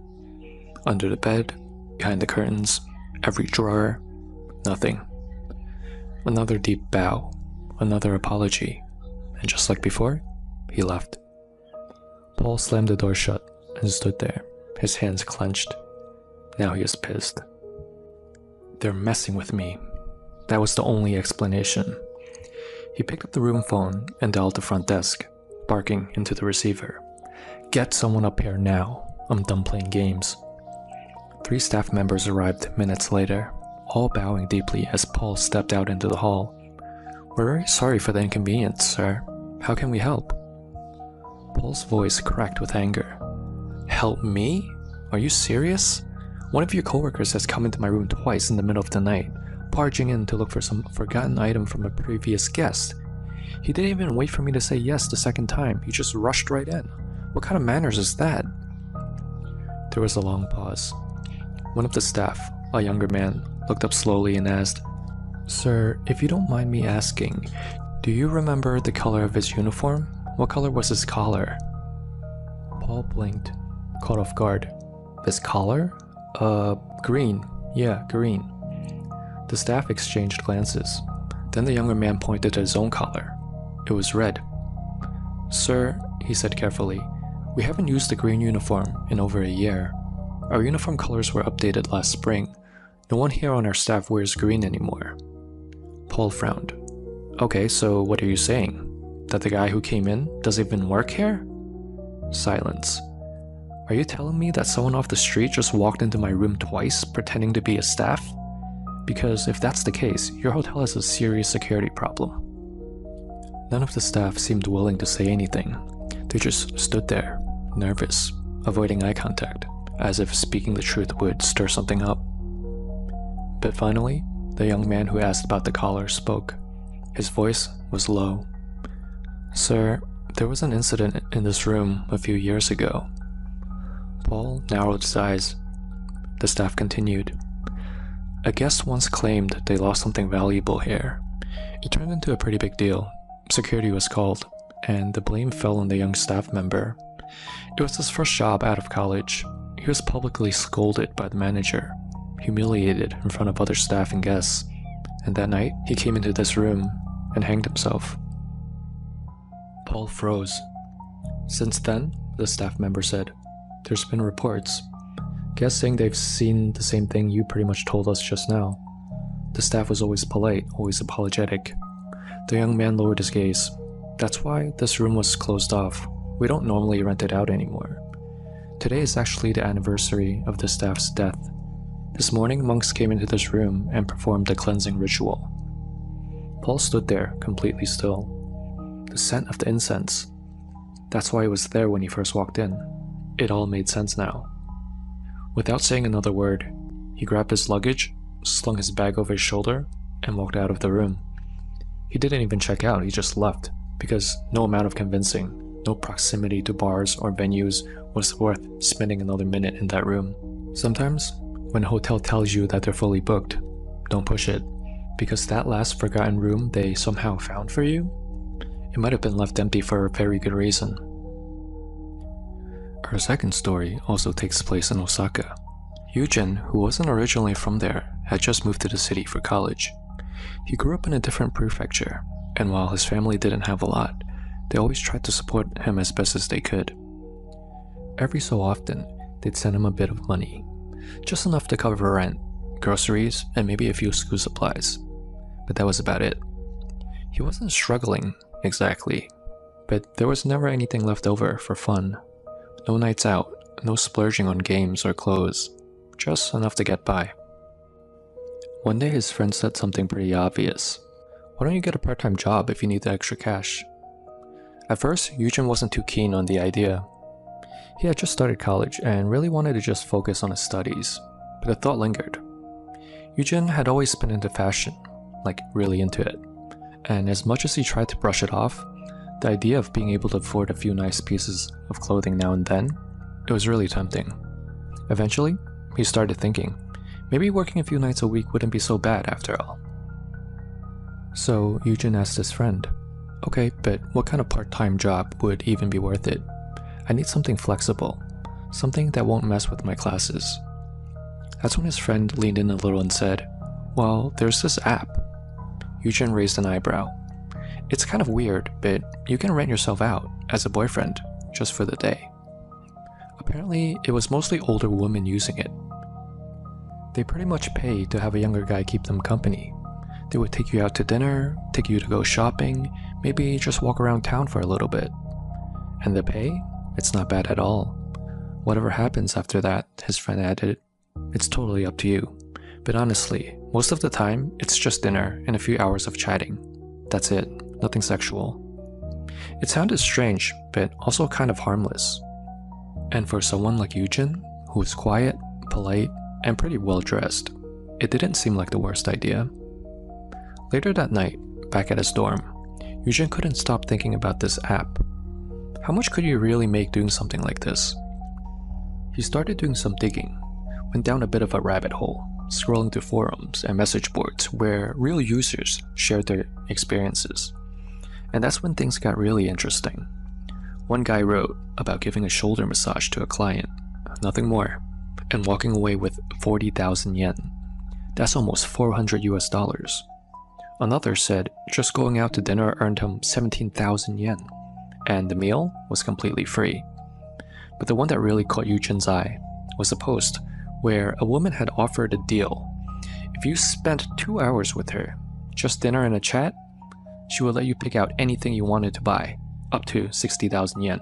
That's nearly $600. No strings attached, supposedly.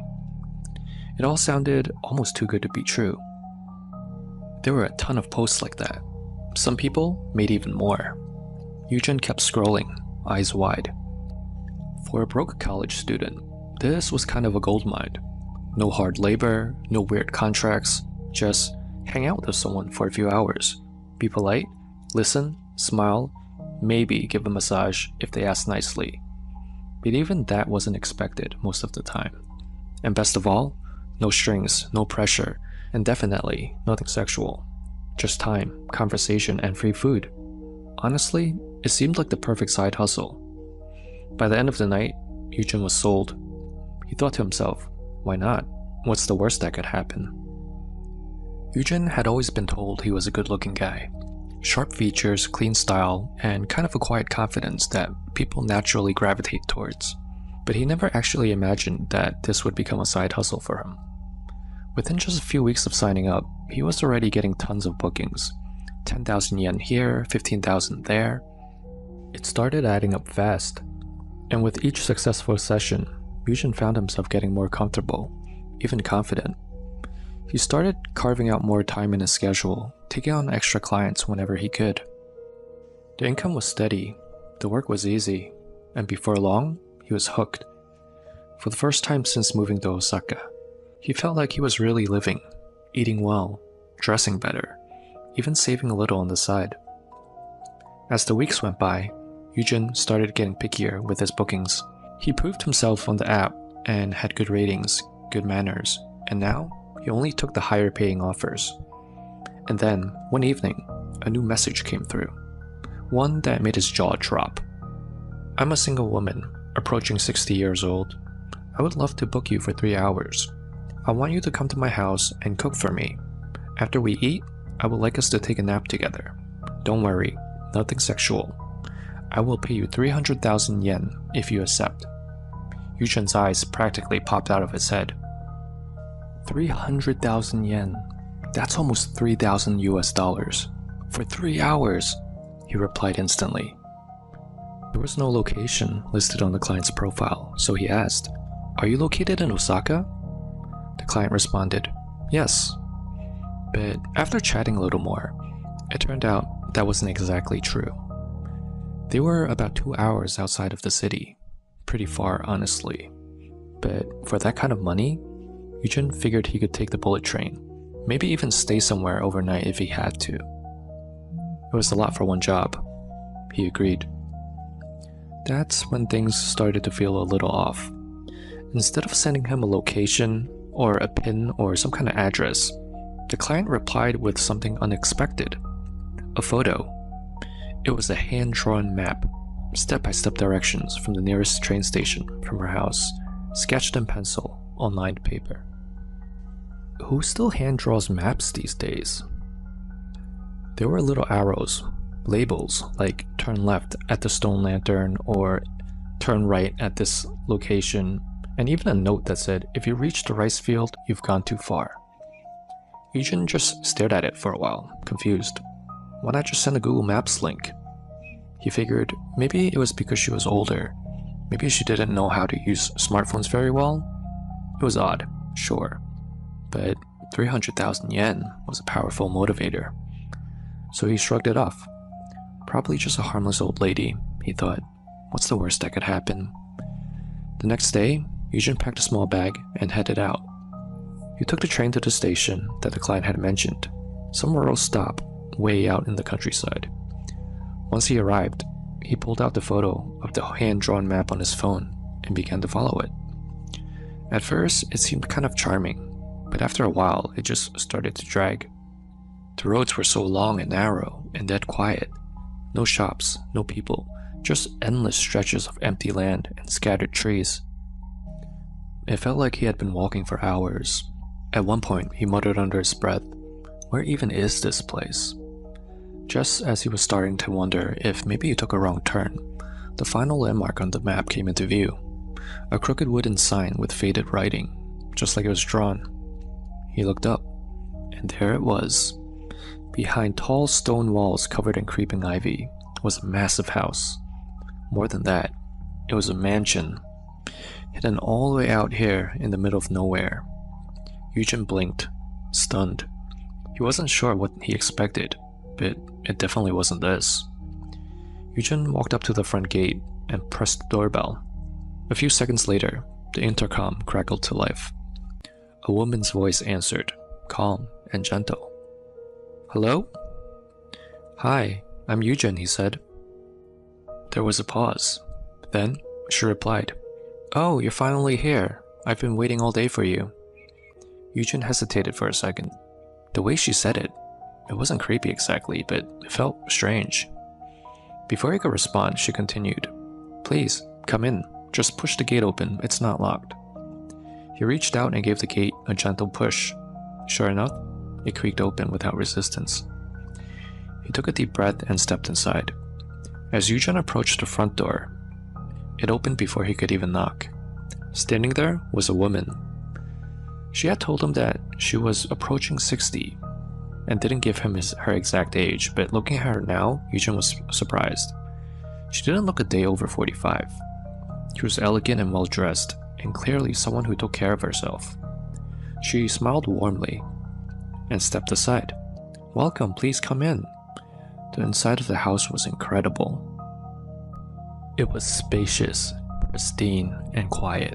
So quiet. To the left, Eugen noticed a guest room with a neatly made bed and sunlight pouring in through the wooden blinds. To the right, there was a massive tatami room, wide open and almost museum-like in how perfectly aligned everything was. It was the kind of home you only see in the movies. "Wow," Eugen said, glancing around as they walked deeper into the house. "Your home is beautiful. Do you live here alone?" The woman gave a soft nod. "I do," she said with a smile. As they walked toward the kitchen, they passed by another room on the left. Eugen slowed down a little bit. Curiosity got the better of him. How do rich people really live, he wondered. He peeked through the open hallway. It looked like a prayer room.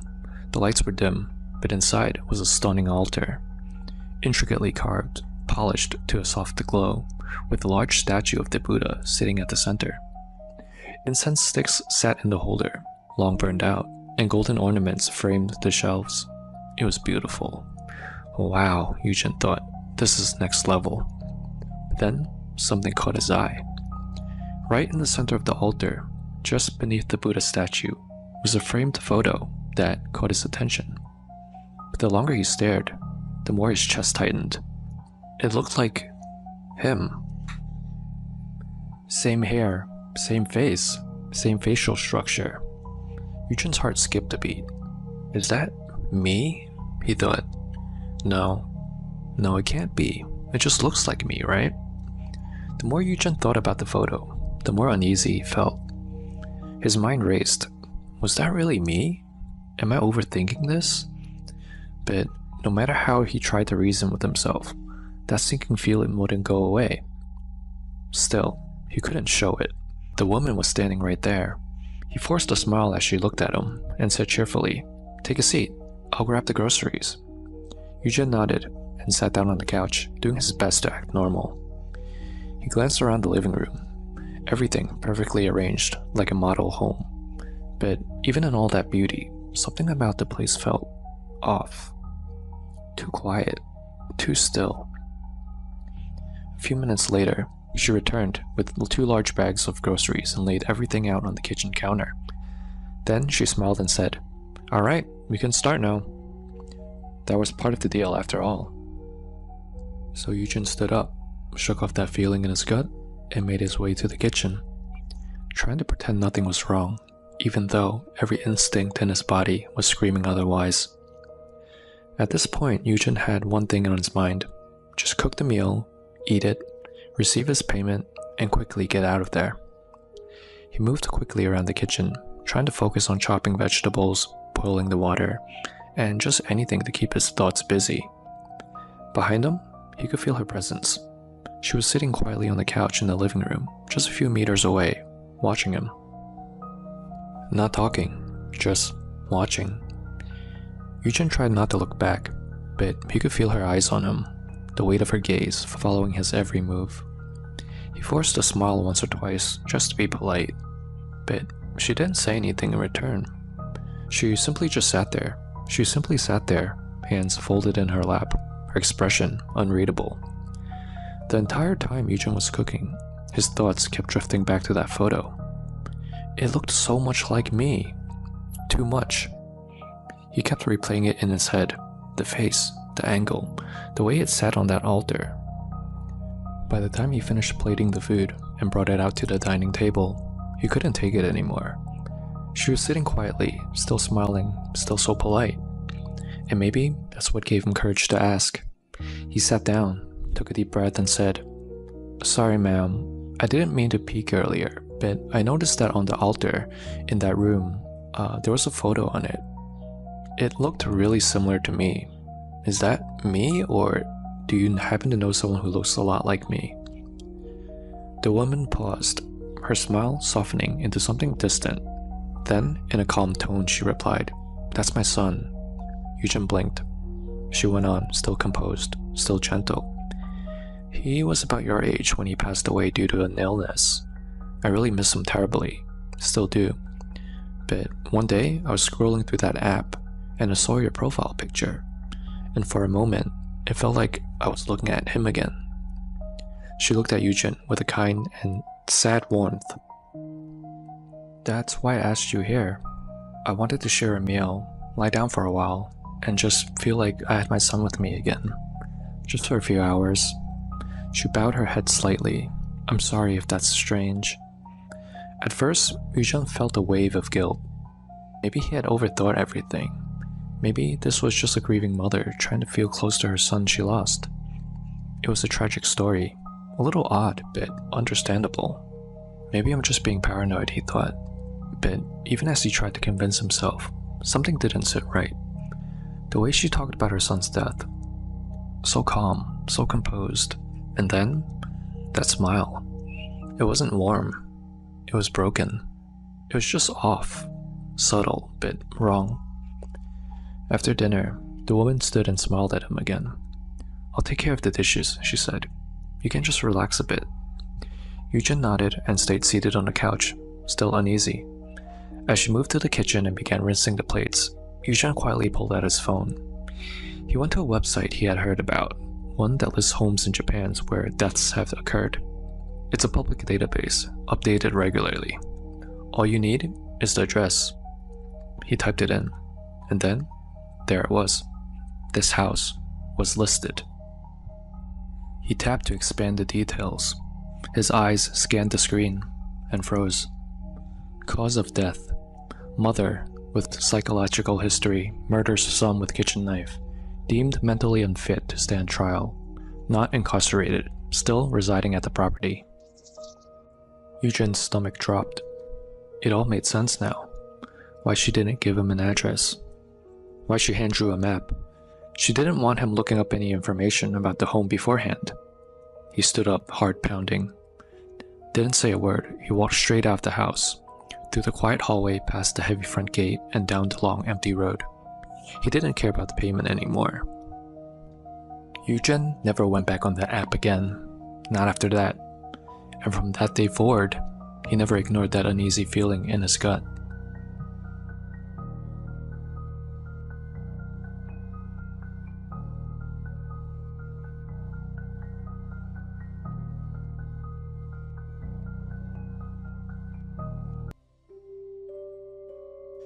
A few years ago, I worked as a cashier at one of the major convenience stores here in Hong Kong.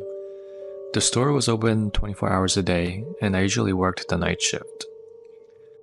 The story I'm about to share with you took place during Ghost Month, which happens in July. For those of you who are not familiar, Ghost Month is a deeply rooted tradition across many parts of Asia. It's believed that during this month, the gates of the underworld open up, allowing the spirits of the deceased to wander freely in the world of the living. It's a time filled with respect and a little fear. And on one particular night, I experienced something I'll never forget.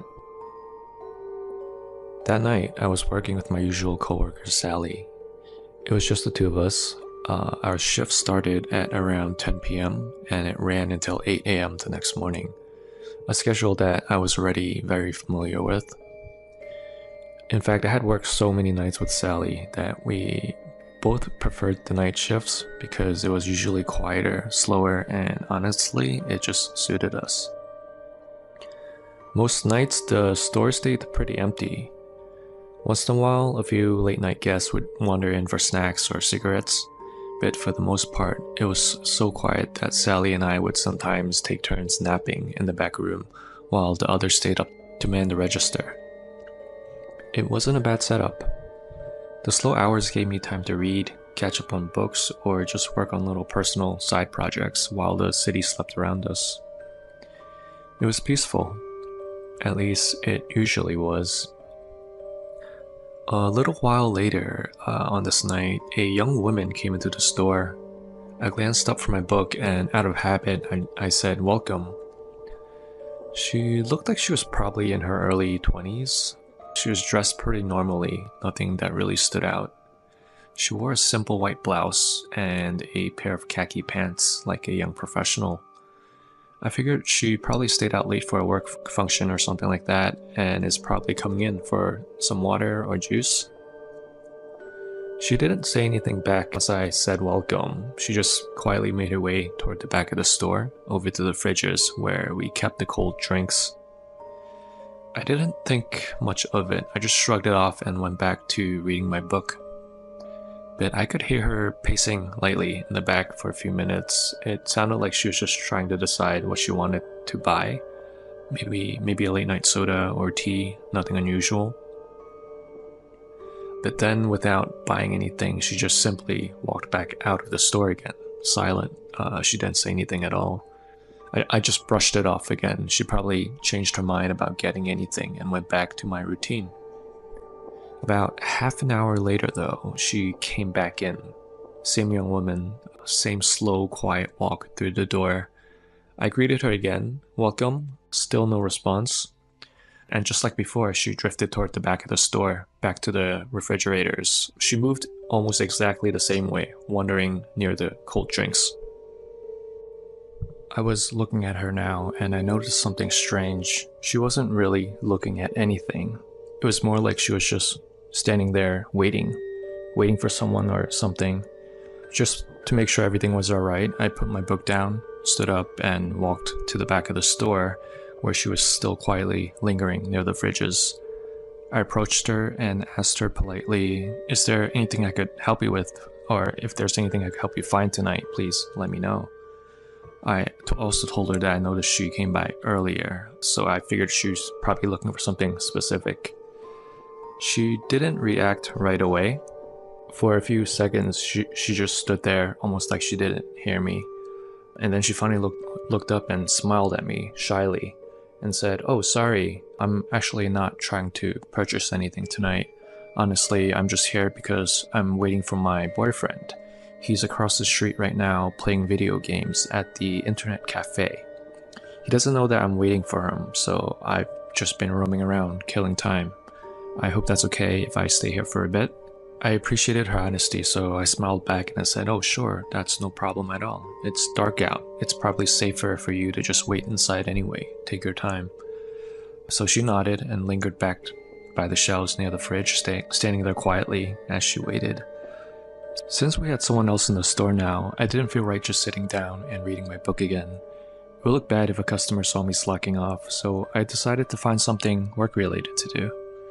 I slipped into the back room and started unpacking some boxes, just new stock of drinks and snacks, and a few other items, just getting everything ready for the day shift workers who would come the next morning.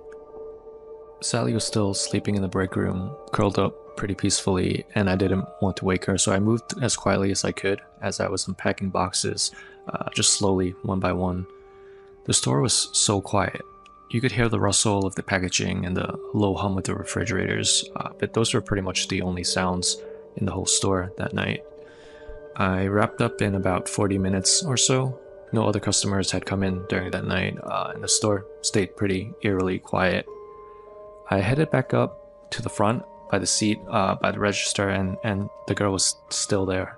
She was still standing in the same spot near the fridges.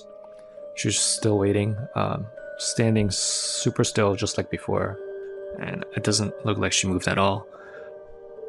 Since neither of us seemed like we had much going on, and it was getting close to 4 a.m. at this point, I figured I might as well try and make some small talk with this girl. As I was chatting with her, Sally woke up. She stretched, yawned, and then wandered out toward the front. She also spotted this girl and gave her a friendly hello, and then she tapped me lightly on the shoulder and said, "Hey, I'm heading out to grab our food." We usually ordered from the same late-night restaurant every night, so Sally already knew my usual order. It was routine for us, and tonight it was her turn to pick up the food. So I nodded, and Sally headed out into the dark street, leaving me alone in the store with this quiet girl. The girl and I ended up chatting for over an hour. Honestly, just about regular things, her life, a little about my life.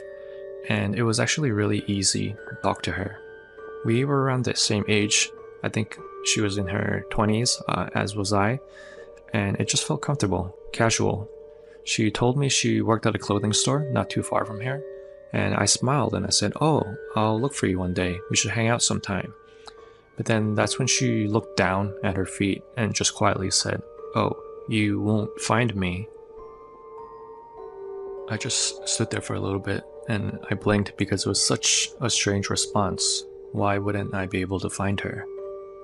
Before I could ask more about that, she shifted the conversation and started talking about her boyfriend. Pretty much saying that he wasn't always the best boyfriend, and she mentioned almost casually that sometimes he would hit her, and once he dragged her up to the roof of their building. I was pretty shocked and concerned. I leaned in and asked what happened when he dragged you up there. She continued looking at the ground the whole time as she was talking, and she just stayed quiet for a few long seconds, her eyes wandering off somewhere far away, and then she just said, "Oh, nothing happened. He's more scared than me now." The way she said that phrase just sent a strange chill through me. I didn't know what to make of it or what it even meant, so I just smiled politely and nodded. Something about her answers always felt off, like she was holding something back. Like there was more she wasn't telling me, but I didn't want to push her. Sally returned with our food. As she walked in the door, she saw the girl still, and she gave a little laugh and said to the girl, "Oh wow, you're still here, huh?" Just joking around. The girl smiled back politely, and Sally just headed straight to the back with our takeout bags with our food in it. Around this time, the newspaper deliveries were starting to arrive. They're always right on schedule. Since I usually work the night shift, I've gotten pretty familiar with most of these delivery guys. I never knew their names, but they usually just drop off the newspapers and left, but we always exchanged friendly hello and bye, and sometimes a little banter thrown in there, and tonight was no different. One of the regulars pulled up, hopped out of his van, and carried the bound stacks of newspapers and magazines to the front of the store, like he always does. As he set them down, he grinned at me and joked, "Hey you, what are you doing just standing here tonight? Have a seat or do something productive, you slacker. Don't just stand there alone, doing nothing." He laughed and then he jogged back to his van. He waved from the driver's seat and then drove off to continue his route. I just stood there. I was pretty confused because I hadn't been standing here doing nothing by myself. I'm standing here clearly chatting with this girl in the store. That's when Sally called from the back saying, "Hey, our food's ready, come and get it." I turned around toward her and I responded, "Okay, I'll be right there." But when I turned back around toward the girl, she was gone. There was nobody in front of me or in back of me or anywhere in the store. There was no sound of the door opening or footsteps, no goodbye, no nothing. It was so strange. We had just spent over an hour talking, and it was a nice conversation. So why would she just suddenly leave without saying anything? Without even giving me her name? I did not hear the door chime or even footsteps, so how could she just have slipped away so quietly like that? So I rushed outside, and I scanned up and down the streets in all directions. It was totally empty. There's nobody there. No one on the sidewalks, no one across the street, no one in any of the nearby shops that were all closed. The streets were just totally empty and still. It was almost like she just vanished. I went back into the shop and told Sally what just happened. So she's listening to me as she's unpacking our lunch from the takeout bags. She looked as confused as I was, especially after I mentioned what the newspaper delivery man said. We both agreed something wasn't adding up, so we decided to check the security footage from that night. We rewound the tape all the way back to the first time that this girl should have showed up into the store for the first time. We watched the monitor closely, but there was nothing. No sign of her. No one entered the store. No one walked past the register to the back to where the fridges are. All you can see is just me looking up from my book, saying welcome, and then going back to reading. So then we fast forward the tape to when this girl came into the store the second time, and there was still nothing. All you can see is me getting up from my chair, walking toward the back of the store, and just talking to myself. There was nobody there. The footage became more and more horrifying as we watched. I was just standing there, chatting and laughing for over an hour by myself. And then we got to the part where the delivery man showed up, and just like I remembered, he dropped off the stack of papers and then looked up towards me and saw me alone, standing there by myself. So no wonder he joked the way he did, because from his eyes, and from the camera's point of view, I was just standing there all alone, talking to no one. That's when my blood ran cold, because this can't be real. Sally saw this girl too, clear as day. But yet, on the security footage, she was never there. I started thinking, did I imagine everything? Had it been such a long and exhausting night that my mind created an imaginary friend for me to talk to for over an hour? No, it can't be it, because Sally had spoken to her too. Once when she left to pick up the food, and once again when she returned. We both saw her. So if that's true, then who was this girl that I spent the past hour talking to?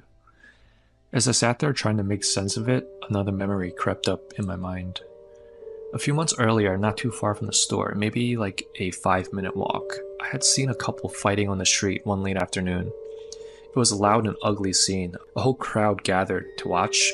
It was a boyfriend and a girlfriend. The boyfriend was causing commotion by kicking over trash bins and just screaming at this girl at the top of his lungs. The girl just stood there, quiet, and just stared at the ground while he kept screaming at her. A few days later, I saw a news report that a girl had been murdered. She was dragged to the roof of her building and then thrown over by her boyfriend, right in the same neighborhood a few minutes from the store. So I couldn't help but wonder if that couple that I saw that afternoon were the same couple in the news article that I saw. And more terrifying, is the girl I spoke to at the store the same girl from that news article? Had everything somehow lined up that night so that our paths crossed one last time? Even now I still can't explain what happened. All I know is that I'll never forget that night, or that girl.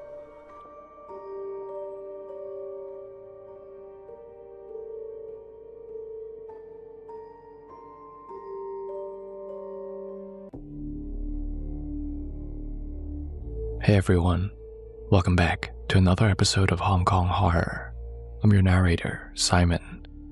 And since we're only a few days away from Halloween, I just wanted to start off by wishing all of you a very happy Halloween. Tonight, I've got something special lined up. In the spirit of Halloween, I'll be teaming up with an amazing horror narrator you might already know, Jay Nightmares. If you haven't checked out Jay's channel before, I've linked it down below. Definitely give him a listen after this, as he does a great job at narrating horror stories, mainly from Japan. For this special episode, Jay and I will be tag teaming to bring you a few terrifying stories to set the mood for Halloween night. So, turn down the lights, settle in, and let's dive right into it. I'll start off the episode with a story from Hong Kong. Then, I'll turn it over to Jay. Before we begin tonight's first story, I just want to give a heads up. This one leans on the darker side. Some parts may be disturbing for certain listeners, so please, viewers' discretion is advised. What place comes to mind when you hear the word curse or black magic? For many in Hong Kong, the answer points south to Southeast Asia, where gong tao or curses are said to be ancient, deeply rooted, and terrifyingly effective. More specifically, Thailand. Now, Thailand isn't the only place in the region associated with sorcery, but it carries one of the strongest reputations. In Southeast Asian folklore, Thailand is often known for its mastery of highly specific dark arts, from love curses and revenge spells to ghost raising, yuan guai zai, and binding charms that tie one soul to another. These practices sit somewhere between religion, superstition, and something much darker. A line that few dare to cross. If performed correctly, it's said that these rituals can bend fate itself. Hearing about the supposed benefits might sound tempting, but I'll say this: never, ever get involved with black magic, because everything comes with a price, whether you know it or not. And the story you're about to hear will show you just how high that price can be. This following story takes place in Hong Kong, though its roots trace back to Thailand. It's a story that's been passed around online for years, with a few different versions floating around out there. So some of you may be familiar with the story, but I think it will be new for most of you. The version I'll share with you tonight was shared by a man. Let's call him Alex. At the time, Alex was in his late 20s, just an ordinary guy dating his longtime girlfriend, Linda, for about 5 years. The two were young, broke, but deeply in love. Life wasn't perfect, but it wasn't terrible either. Alex worked a lot of odd jobs while trying to find something more stable, while Linda worked as a front desk receptionist at a small office. The pay wasn't great, but it was enough to keep them afloat. They lived simply, like so many young couples just trying to get by. Money was tight, but they never let that come between them. They were so deeply in love that none of it really seemed to matter. On weekends, they would find little ways to enjoy themselves. Picnics at the park, late-night walks through the city, or just window shopping downtown. They didn't have much, but they had each other. And for them, that was enough. One day, Linda started feeling really tired. Not just work tired, but actually physically drained. And from that moment on, everything started to change for the worse. So, she decided to go in for a routine checkup. Just something to rule out the stress or low iron, she thought. A week later, the results came back. That call from the clinic changed everything. Linda had leukemia. For a moment, the world went completely still. The room, the air, the sound of traffic outside, all of it faded away. It didn't feel real. She and Alex were devastated. The night they got the news, they held each other and cried for hours. The kind of crying that leaves you empty, where there aren't even words left.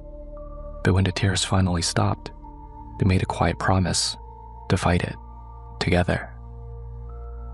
Doctors suggested a bone marrow transplant. They tried every possible lead, every name that came up, but none of the matches worked out. In the end, there was nothing they could do but keep trying and hope that she would hold on long enough for a miracle. With no other options left, Linda began chemotherapy. The days blurred together, hospital visits, medication, the smell of antiseptic that clung to everything. Alex stayed by her side through it all. He gave up most of the side jobs he used to take, only keeping a few freelance projects he could do from home. That way, he could be there for her. He went with her to every appointment and stayed by her side every long night. Months passed. The treatment barely made a difference. Linda grew weaker. Her skin turned pale. Her movements slower. Even walking across the room became a struggle. Desperate for anything that might help, they turned to traditional Chinese medicine. Friends told them about a well-known physician, someone that people whispered about, the kind that can supposedly cure the incurable. They decided that they had nothing to lose and to give it a try. And surprisingly, it seemed to work. The blood reports started showing small improvements. Linda's color came back. She smiled more. Her voice had strength again. For the first time in months, Alex allowed himself to believe that maybe, just maybe, things were finally turning around. But after a few more months, something strange began to happen. Linda's stomach started to swell. Slowly at first, like a little bloating after a meal. They brushed it off as indigestion, nothing serious. But the swelling didn't stop. It grew and grew, until she looked several months pregnant. At the hospital, the doctor said that it was an enlarged spleen, a common complication of leukemia, they explained. Nothing unexpected. Alex tried to believe them. He tried to convince himself it was just part of the illness. But deep down, something about it didn't feel right. And soon after that, the nightmares began. At night, Linda began to dream of a boy. His face was distorted, flat like a paper cutout. His body, just a shadow that moved without weight. He never spoke, he just watched. And every time he appeared, she found herself trapped in a cycle of endless labor. Plowing soil under a gray sky, hauling baskets of fruit that never emptied, shoveling dirt into pits that never filled.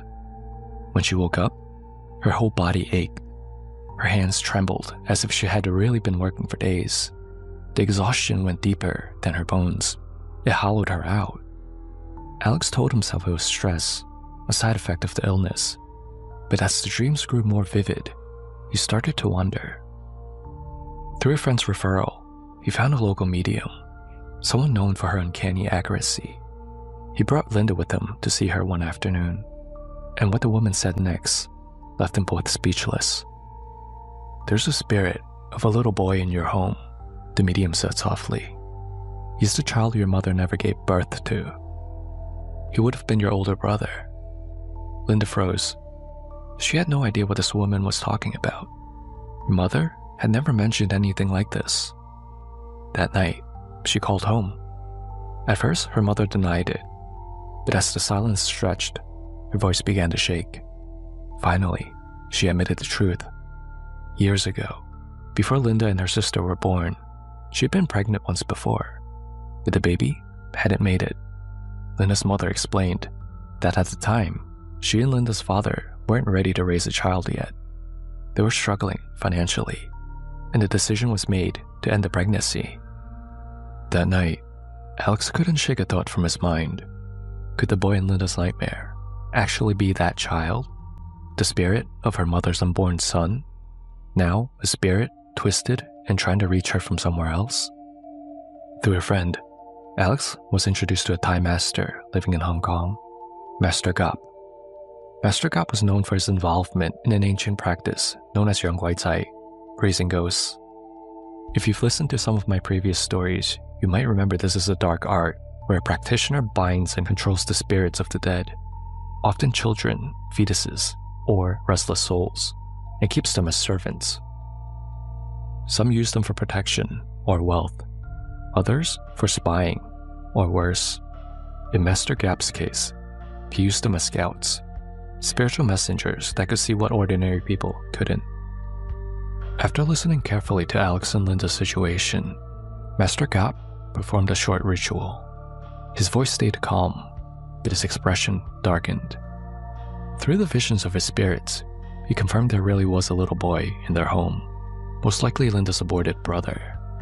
But the boy wasn't the one harming her. He wasn't angry or vengeful.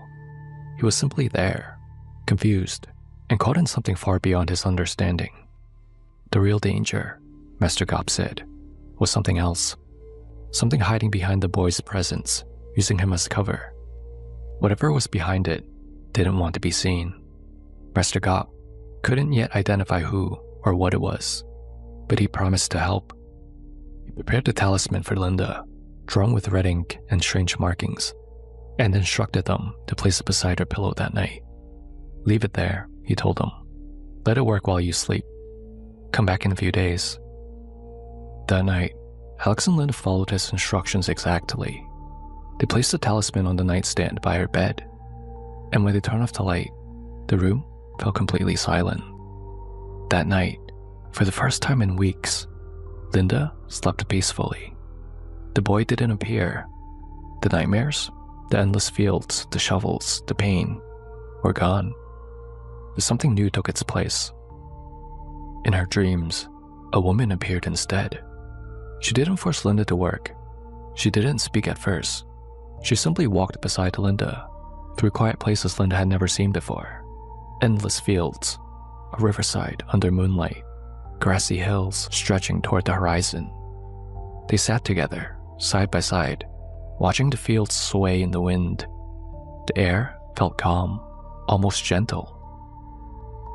The woman looked to be in her 40s, her hair pinned back neatly, her clothes simple, almost old-fashioned. In the dream, Linda remembered asking her who she was. The woman didn't turn to look at her. She just answered quietly, "Miss Chen." There was a long pause. The sound of the wind seemed to grow louder. Then, without moving, the woman spoke again. "This was not meant for you.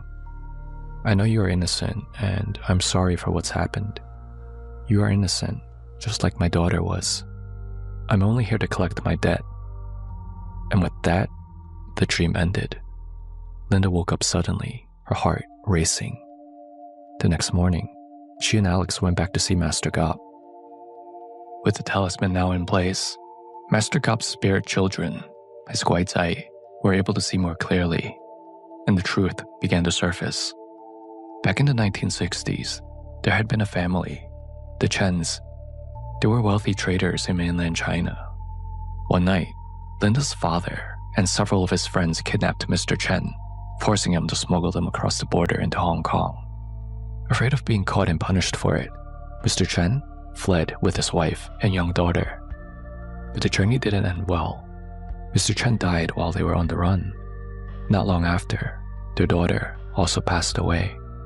Finally, Miss Chen, shattered by grief, took her own life. For decades, her spirit wandered, consumed by rage. Unable to find peace, she searched for the man who had destroyed her family. And when she couldn't find him, she found his daughter instead. But that wasn't the worst part. What Master Gop revealed next turned Alex's stomach. He said that Linda's own father had used Gong Tao against her. Gong Tao is pretty much Cantonese for a curse. To protect himself from Miss Chen's vengeance, he had turned his own daughter into a shield, binding her life essence as the vessel of his curse. Master Gop explained that this wasn't ordinary sorcery. Whoever had helped him was a master, someone who knew how to split a curse up into two halves, one bound the victim, and the other sealed inside a physical object. That object, a talisman forged decades ago, was the key. As long as that talisman remained intact, the curse could never fully be broken. And Linda's father was probably the only person who knew where it was hidden. The proof came a few days later. Hidden at the top of their wardrobe, inside a small white envelope, Alex found the unthinkable. Inside were strands of Linda's hair, clippings of her nails, her birth details written out on yellowed paper, and an old earring she had once lost years ago. These were the ingredients of black magic, the personal essence needed to bind a curse. They realized then that everything, the illness, the swelling, the dreams, it was all connected. And the person who had done it was her own father. The physical talisman that anchored the curse was still missing, most likely hidden somewhere he thought no one would ever find it. Without it, the curse couldn't be undone. From that point on, everything began to spiral. Strange things started happening in their room. Random insects appeared even though no food was left out. Every single night, in the exact same spot on the floor, they would find another dead cockroach, as if someone had placed it there. Once, Alex even saw one crawl in alive. It staggered, slowed, and died the moment it reached that spot. When they confronted Linda's father, he denied everything, growing furious that they'd accused him of such a thing. His anger seemed more defensive than shock. But as Linda's body grew weaker, her father's luck only seemed to rise. He started winning lotteries, not once or twice, but again and again. Almost every ticket he bought hit some kind of prize. Neighbors talked about how lucky he became, laughing about it in front of his gate. Meanwhile, Linda's nightmares returned. This time, she was alone, working endlessly under a burning sun, without a boy or a woman beside her. Her strength faded day by day, until one morning, she coughed violently, and blood spilled from her mouth.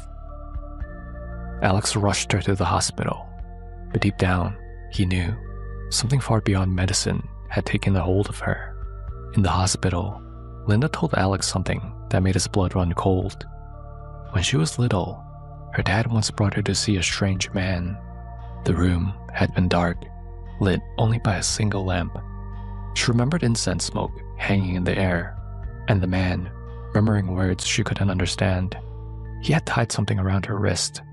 Her father told her it was a blessing, a ritual for protection.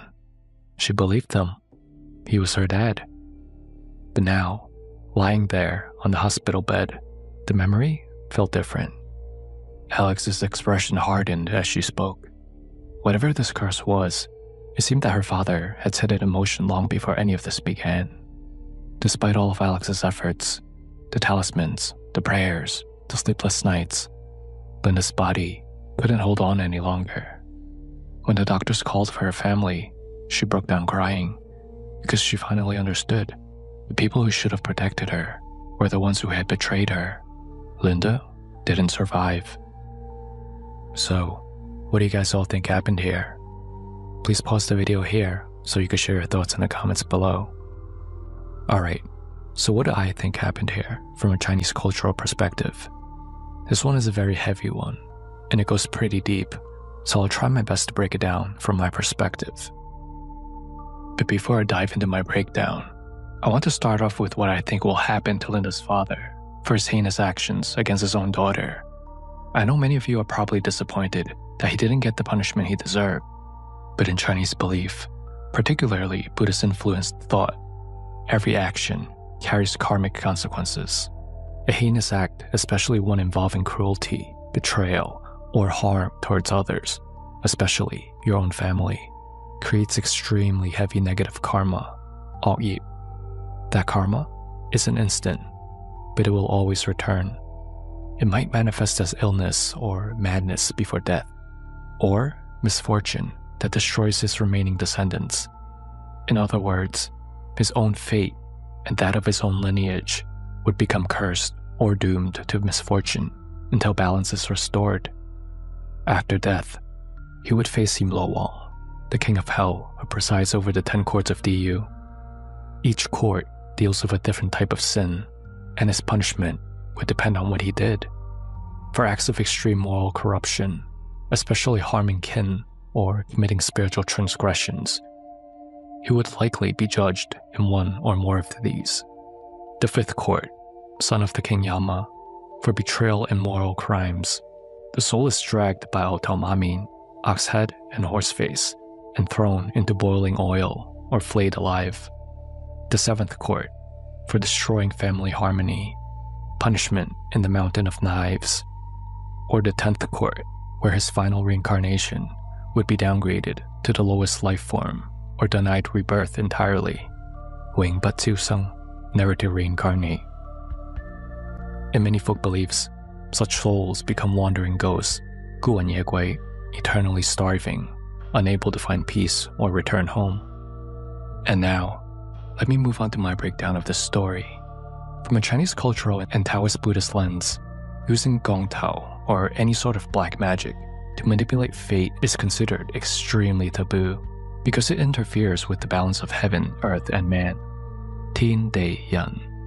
Gong Tao, curses, represents the extreme of selfish intent, bending karma to benefit oneself, usually at the cost of another. By sacrificing his own daughter as a spiritual shield, the father violated moral order. In Chinese moral philosophy, betraying your child for personal gain is an unforgivable act that disrupts the natural flow of virtue. Spiritually, the cosmos does not ignore that. The father's actions would accumulate heavy yin karma, so in essence, his good fortune, with his lottery wins and success, it's only temporary. A borrowed blessing, paid for with his daughter's life essence. In time, this kind of karma always settles the debt. I personally think that he's on borrowed time, now that he's no longer shielded. What about the spirit of Miss Chen, the woman in Linda's dream? I think this is a classic example of yin debt and the cycle of vengeance. Miss Chen represents the concept of Yunling, a vengeful spirit born from deep injustice.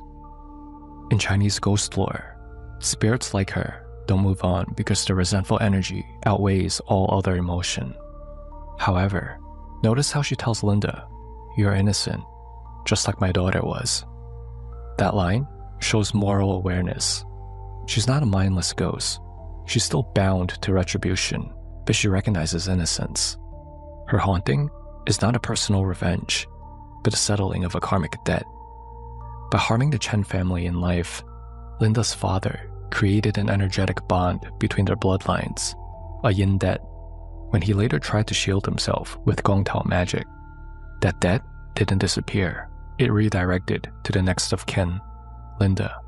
From a spiritual logic perspective, Miss Chen didn't choose Linda. She was drawn to the karmic thread connecting her grievances with her father's bloodline. I also want to touch on the raised ghost concept, Yuan Guai Zai. Master Gop's practice of Yuan Guai Zai is something often whispered about in Hong Kong and Thai Chinese culture.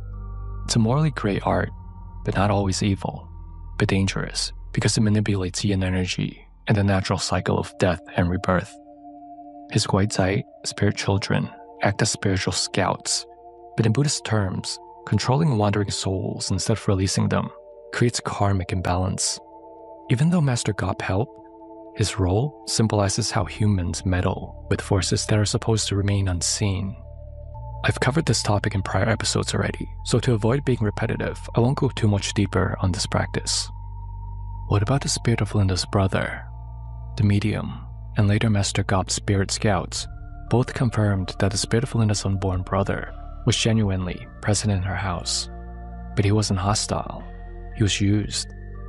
In many black magic systems, Tai Gong Tao included, using the spirit of a fetus or a stillborn child amplifies the potency of a curse, because such spirits are caught between worlds. They have no karmic anchor, no reincarnation yet, and thus can be bound more easily.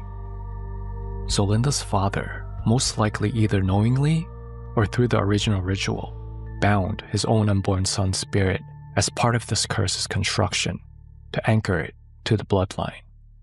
That's why the medium said that the boy was not malevolent. He was there because his essence was tied to the ritual, and he was being used as a component, not as the cause. Once Master Gop's talisman was placed beside Linda's bed, its function was to break the illusion and reveal the hidden spirits.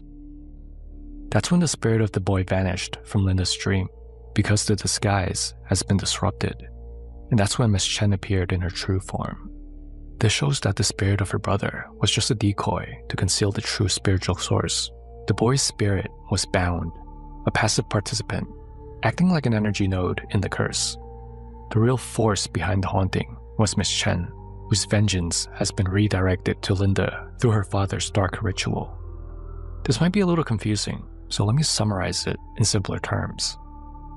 So in life, Miss Chen lost her husband and daughter because of Linda's father and his friends. When she died, her spirit became what Chinese folk belief called a yunling, a vengeful, restless soul. For decades, she wandered, trying to locate the man who ruined her family. But he used Gong Tao magic to protect himself. That spell hid him from her sight and redirected her anger towards something weaker, his own bloodline. So she never found the father directly. The little boy's spirit already existed inside the household because the parents had aborted him years earlier. In Hong Kong and Thai Chinese belief, an aborted or stillborn child is called a toiling. If it isn't appeased through ritual, it tends to linger near the family, watching, but not necessarily evil. He wasn't looking for revenge, he was simply stuck. When the father cast his Gong Tao curse to hide from Miss Chen, he needed a blood anchor, something of his own flesh that would carry the punishment in its place. He used Linda, but to bind the spell more firmly, he also used the soul of the aborted son as a secondary anchor. That tethered Miss Chen's karmic rage to the brother's spirit, and then, through him, to Linda. You can think of it as a chain of mirrors. Miss Chen, the vengeful spirit, who followed the cursed pathway created by the father's Gong Tao when she was looking for him, which then led her to the unborn brother's spirit, which then led her to Linda, the living vessel. Alright, so I don't want to hog up too much time in this episode. I now want to pass the torch over to Jay, who will narrate 2 Jay Nightmare stories for us. This happened when I was in the first year of elementary school. Thinking back on it now, I often wonder if it was a dream. I still remember that night very clearly, so a part of me doubts that it was just a nightmare. It was a very creepy experience. It was a July night, a real hot one. For a reason unknown to me, I suddenly woke up.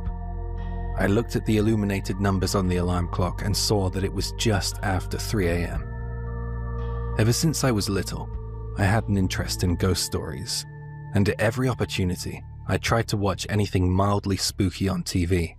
But when it came down to it, to actually being confronted by something out of the ordinary, something kind of scary, I was a true scaredy cat. So when I woke up that night, I started to get a little spooked. I was immediately wondering why I woke up. I was suspicious and fear was knocking at the door of my mind, if that makes sense to anyone out there. Back in those days, our family slept in the same room as each other. My mum, dad, me and my sister used to sleep on roll-out beds. Hi, Jay here. Co-sleeping isn't that uncommon in Japan. Families often use 2 or 3 large futons spread across the floor in a tatami room to enable parents to sleep next to their babies or young children. Back to the story. Since I was awake, I looked around. I was curious to see if anyone else had woken up, but no one had.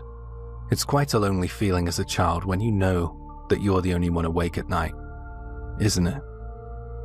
I felt safe though, so I thought I'd try and get back to sleep. I shut my eyes in preparation for sleep, but after a few moments of them being shut, I heard something. I stiffened up, almost instantly, in fear, because I swear I heard a woman's voice say something like, "Help me." It was definitely coming from outside, but it scared the heck out of me. Our family home faced the national highway, but there were very few cars that passed at night.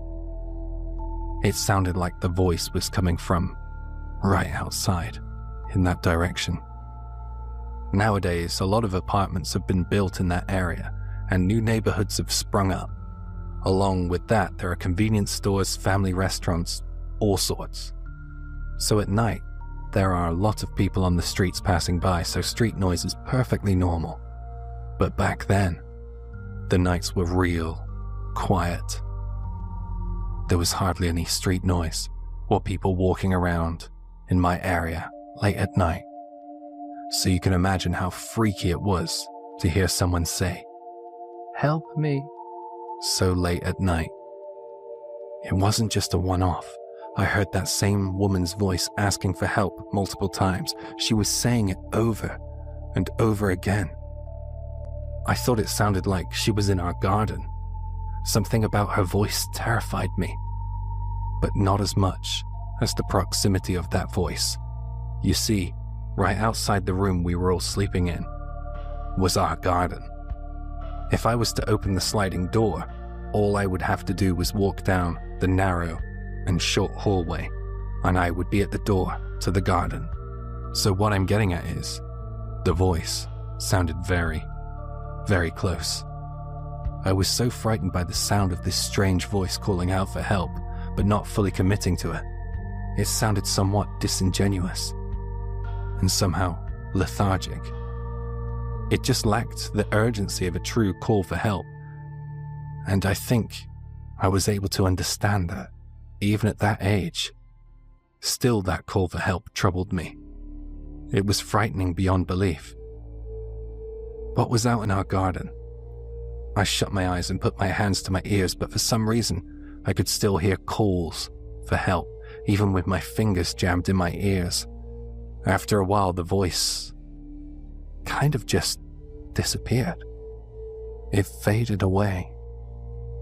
I wondered if the owner of that voice had wandered off. I felt a great sense of relief, in all honesty.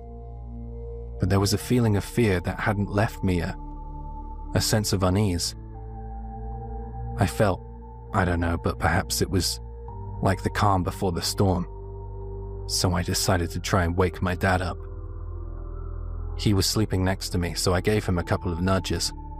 He didn't rouse though. My father was a policeman, and because of his line of work, he would often be a shallow sleeper. He would sometimes be on call for emergencies, and he was used to waking up at the slightest of noises, but not that night. I tried my best to wake him, but he was sound asleep. I began to panic, so I decided to go to my mum, who was sleeping just the other side of him. I didn't have much choice. I needed someone because I was scared. As I got up to step over my dad to get to my mum, that's when it happened. I heard it very clearly, and it came from the same room we were in. I heard an unknown woman's voice say, "Help me." It was the same voice I had heard out in the garden, but now it sounded like she was in the same room. I started freaking out. I thought I saw a shadow in the dark, but a pile of clothes can look like a monster if you forget that they're there in the dark. I'm not sure of what I saw, but I'm absolutely sure of what I heard. I screamed the house down. I was utterly terrified. I think I actually lost consciousness after that. I'm not sure if anyone came to my aid or not because I woke up at 6 a.m., our usual time for our family to get up. At that time, because no one said a word about it that morning, I decided to blame it on a nightmare. I had trouble sleeping for a long time after that, but that woman who wanted help never came back. I wonder if it was a dream? I'm not convinced though. I feel as if some kind of wandering spirit came to me that night because I was awake. Whatever it was, I'll never forget it. That memory has haunted me for years.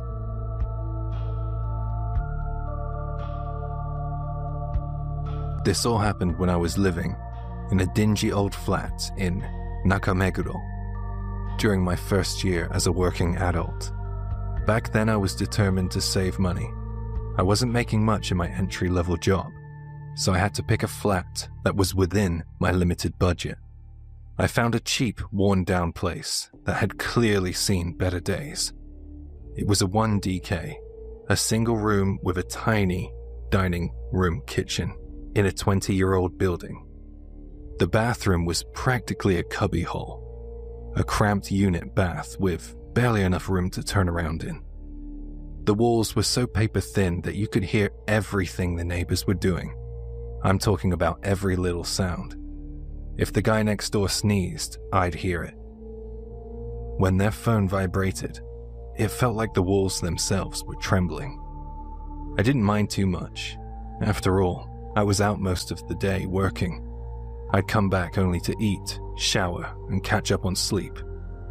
At the time, the state of the place and the sounds from next door were nothing more to me than a minor inconvenience. Then it started. I remember the first time it happened. I came home one evening after a long day at work. I dropped my laptop bag by the door and was just about to head into the room when I felt it. An odd tingling sensation, as if I'd walked straight into a spider's web. You know that feeling, don't you? That sticky, clinging sensation that catches on your skin, lingering on your face and arms. The spider's web. I brushed my hands across my face, and there was nothing there. I thought little of it at first. A place like this was bound to have spiders, and worse. It wasn't unusual to find the odd cockroach scurrying around the floor, and if there were roaches, surely there would be spiders too, preying on them. So I brushed it off as a spiderweb I couldn't see and carried on with my night. But then it happened again. And again.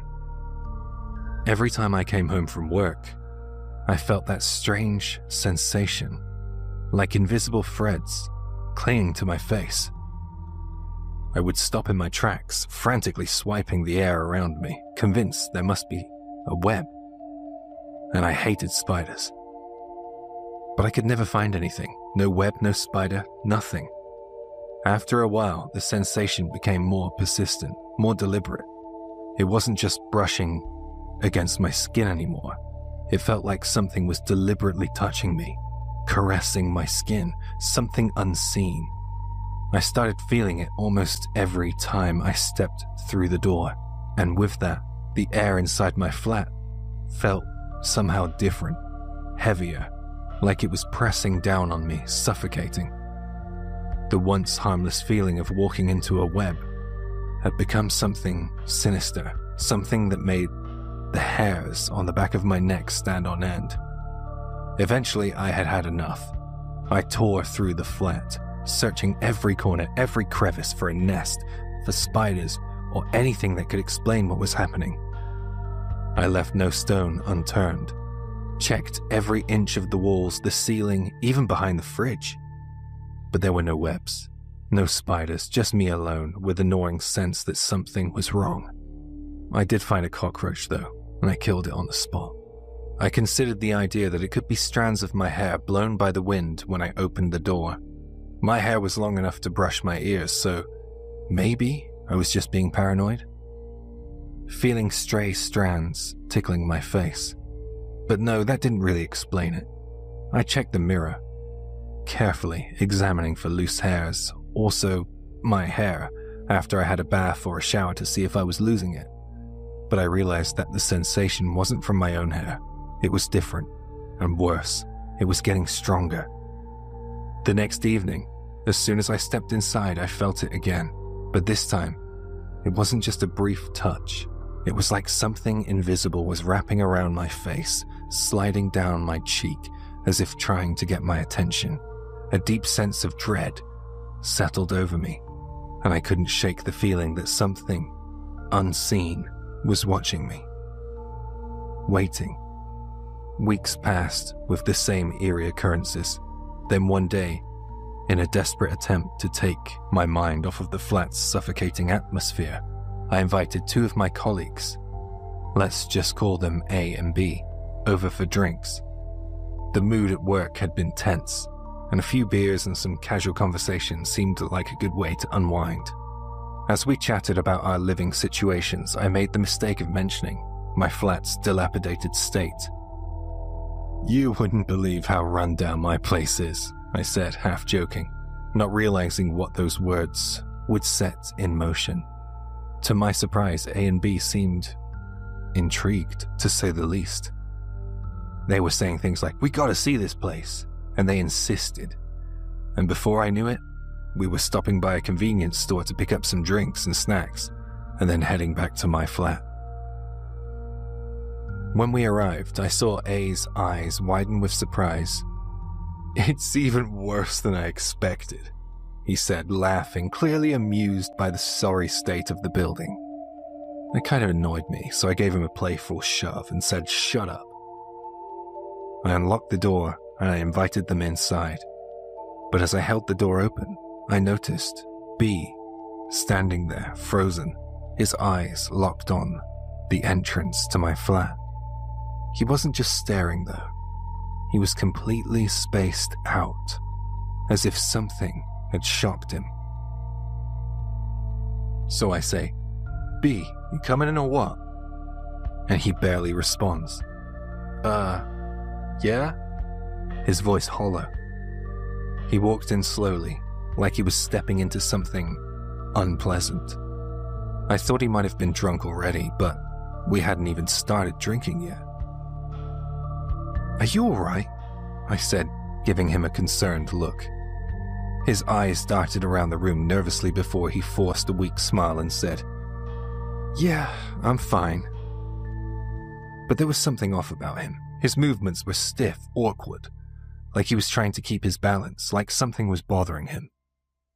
We sat down and drank, though the mood was strange from the start. A and I cracked jokes and we talked about work, but B remained quiet, barely saying a word. He kept glancing around the room, as if expecting something to leap out at him. I tried to ignore it, but the uneasy atmosphere was starting to get to me. Eventually, it was time for them to leave. We called a taxi, and while waiting for it to arrive, we stood outside to get some fresh air. B had been acting strange the whole night, and I couldn't shake the feeling that something was seriously wrong. I walked them downstairs and waited with them for their taxi, and then, out of nowhere, B asked, "Is your flat an accident property?" "What?" I blinked, confused. "No, I don't think so. Of course not." B's face was pale. There's a woman there. She hanged herself." A and I stared at him, completely stunned. A let out a nervous laugh, almost choking on his cigarette. "You can see that sort of thing?" he asked, incredulous. B nodded slowly, his eyes dark. "I don't always see them. But when I walked into your flat, I saw her. She's been hanging there the whole time." I felt my blood run cold. "Why didn't you say anything earlier?" I demanded, my voice shaking. I was angry. Or was he just making it up? Or was he onto something? "I couldn't," he said in response, his voice barely above a whisper. "She was staring right at me. If I said anything, I was afraid I'd be cursed. She seemed so hate-filled." "Where the hell did you see her? I need to know," I blurted out. "She was hanging just off of the ground by the front door. I guess that's where she ended things," he muttered. The moment he said that, everything clicked. The sensation of the spider webs, the constant feeling of something brushing against my face. I realized it wasn't a web. It was her hair. I had been walking through her hair every time I entered my flat. There was this coat hook on the back of the first internal door as you step into the flat. It was practically hanging out of the wall. It was an old brass, really strong one. I now know why it was almost out of the wall. The realization hit me like a wave of ice, and I felt the blood drain from my face. My legs went weak beneath me. "Why the hell would you tell me this now?" I shouted. I felt the panic rising in my chest. "You're leaving and I'm going to be stuck there alone."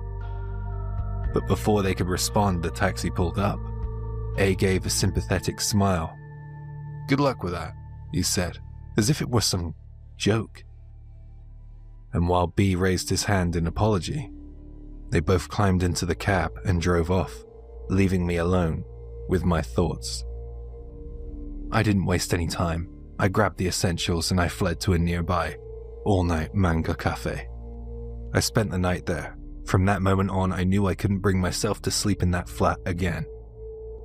I started searching for a new place immediately, bouncing between A and B's flats and different cafes until I found somewhere else to live. When moving day finally came, A and B helped me pack up and leave that cursed apartment behind. I didn't care how cheap it had been. I would never step foot into that place again. Years have gone by, but I was reminded of my experience a few months ago. I had some business back in Nakameguro, so out of curiosity, I wandered past the old flat, wondering if anyone had moved in.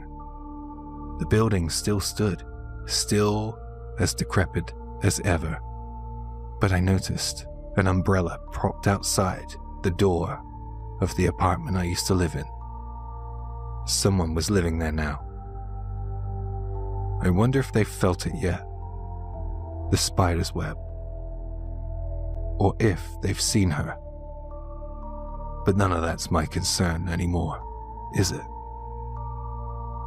And that brings us to the end of tonight's special episode. I want to thank Jay Nightmares for coming on and lending his voice in tonight's stories. I wish you all a very happy and spooky Halloween. Stay safe and have fun.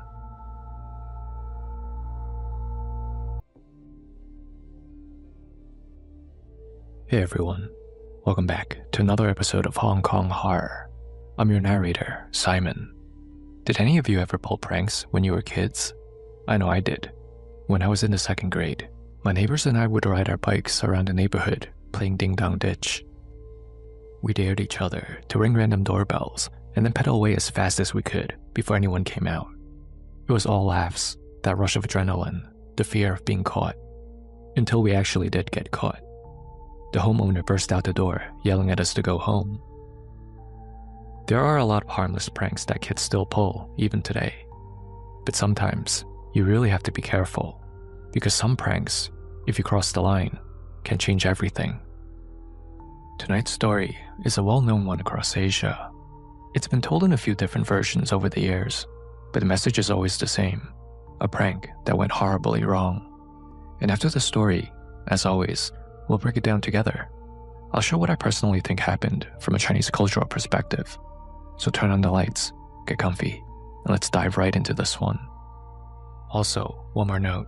As a reminder, this is my only YouTube channel, so if you hear my voice being used on any other channel, it's not me. Someone probably cloned my voice with AI.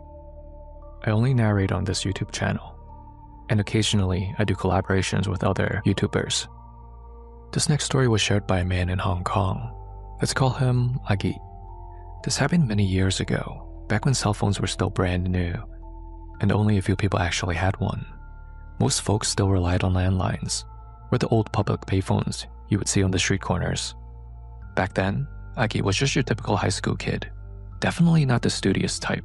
His grades were terrible, always near the bottom of the class, cared more about hanging out with friends and playing soccer after school. But more than anything, Agit was a prankster. He and his friends loved causing harmless trouble, playing ding-dong ditch after school, ringing random doorbells in old apartment buildings, and sprinting away before anyone caught them. In class, he balanced chalkboard erasers above the doors so that anyone that walked in would get showered in a puff of white dust. And of course, there were prank calls. Before the age of smartphones, prank calls were every teenager's favorite pastime, especially back then when caller ID wasn't really a thing yet. Agit lived in a public housing estate with his parents. Aside from watching TV, there wasn't really much else to do indoors, so he spent most of his time outside, either wandering around town with his friends or playing soccer. It was always more fun than staying inside that cramped little flat. Not too far from his building, there was a single phone booth. One night, after a long game of soccer, Agit was walking home, sipping an energy drink he picked up from 7-Eleven. On a whim, he decided to step into that phone booth to make one of his infamous prank calls. He had a pocket full of loose change and figured, why not? He did this pretty often. Prank calls were his thing. He loved them. He never knew what kind of reaction he would get. Sometimes people were just confused. Sometimes they got really angry. And other times they would get scared. As he slipped a coin into the slot, he wondered, what kind of reaction will he get tonight? Tonight, Agit decided he wanted a confused reaction. He dialed a random number off the top of his head. The line rang a few times before a man picked up. "Why?" the man said. Agit breathed heavily into the receiver, but said nothing. "Why? Bimwaya? Who's this?" the man repeated, sounding annoyed. That's when Agit spoke. "I'm downstairs. Can you come open the door for me?" The man went silent for a few seconds. You could almost hear the gears turning in his head, trying to figure out who was calling him so late. "Who is this?" he demanded. "Just come down and open the door already. I've been waiting forever," Agit said. Then click. Agit hung up, grinning to himself. He could already picture this man standing in his living room, confused and irritated, wondering who on earth might be waiting outside for him. Feeling proud of himself, Agit was about to step out of the booth when he noticed something. A small folded slip of paper sticking out from a narrow slot behind the phone. It looked like it had been there for a while. On it was a phone number, with a few little hearts doodled beside it. He still had some spare change left. Why not, he thought. One more prank call for tonight. Holding the paper in one hand, he dialed the number with the other. The line rang a few times. Then a young woman's voice answered. She was soft-spoken, almost whispering. Her voice sounded distant, like she was calling from another room or somewhere really far away. Agit decided to turn up the creepy factor. "Hey, beautiful," he said playfully. "I'm downstairs. Hurry up and come let me in." There was silence. Then, after a few seconds, the woman replied, very faintly, "Okay." And then, the line went dead. Agit was stunned. No reaction at all? Unsatisfied, he slipped another coin into the phone and dialed the same number again. As the line started to ring, time seemed to slow down, each ring echoing longer than it should have. It felt like it was ringing forever, before, click, the same soft voice answered. "Hello?" Agit deepened his tone, trying to sound older. Hey, gorgeous. I said I'm outside. I thought you were coming down to let me in. Then, there was silence again. Then the woman let out a quiet, breathy laugh and hung up. That ticked him off. He pulled out his best prank caller voice, and all he got was a laugh. Without a word, he slammed another coin into the slot and dialed again. The phone rang over and over. Finally, click. The same faint, distinct voice. Hello? Normally when a call connects, you can hear something. Faint breathing, background noise, the hum of a TV somewhere. But this time, all that Agit could hear was a sort of static. Then, after a few seconds, even that faded, replaced by a strange, unnatural silence, like the world on the other end of the line had gone completely still. Before Agit could say anything, the woman spoke first. I'll come find you. The strange thing was, his right ear was pressed against the receiver, but her voice came from his left ear. Then, click. The line went dead. What the? He muttered under his breath. Feeling a little unsettled now, Agit decided to call it a night. He folded a little slip of paper and tucked it into his pocket, already planning to prank call that same girl again another day. As he strolled home sipping his energy drink and humming an old Cantonese pop tune, something made him turn around. The phone booth he just stepped out of was maybe 20 seconds behind him, and there, standing just outside the booth, was a girl in a white dress, peering through the glass like she was looking for someone inside. She didn't move, she just stood there, staring in. Agit froze for a second. His mind flicked back to that call. No way, he thought. It can't be her. It was probably just someone waiting to use the phone. After staring for a few more seconds, Agit turned back around and continued walking home. Honestly, he forgot about the whole thing for a few days. But a couple of nights later, again, after one of his late-night soccer games, he reached into his pocket and felt something familiar. That slip of paper, the one with the phone number and the little hearts drawn beside it. He smirked. Perfect night to prank her again, he thought. When he reached the phone booth near his apartment, he stepped inside, dropped a coin into the slot, and dialed the number again. The phone rang a few times, but no one picked up. Agit figured she wasn't home, or maybe she was too scared to answer this time. He chuckled proudly at himself, thinking that maybe he really had gotten to her last time. He hung up and was about to leave, when the public phone rang. The sudden sound made him freeze. Booth was empty. The street around him was quiet. Slowly, he picked up the receiver. Hello? He said. There was a harsh, distorted static on the other end. Then, a click, as if someone had just hung up. But before Agit could lower the receiver, he heard it. A voice, loud, sharp, and close. Not through the phone, but inside his head. Found you. Followed by laughter. Startled, Agit dropped the receiver, heart pounding. He could feel it, that cold, prickling sense that someone was right behind him. Slowly, he turned around. Pressed up against the glass of the phone booth was a woman, the same woman in the white dress he saw a few nights ago. Her face was inches from his, smiling. But the smile was too wide, too stretched, too wrong. She stared straight at him through the glass, her grin twisting even wider as a sound began bubbling out of her throat. A laugh.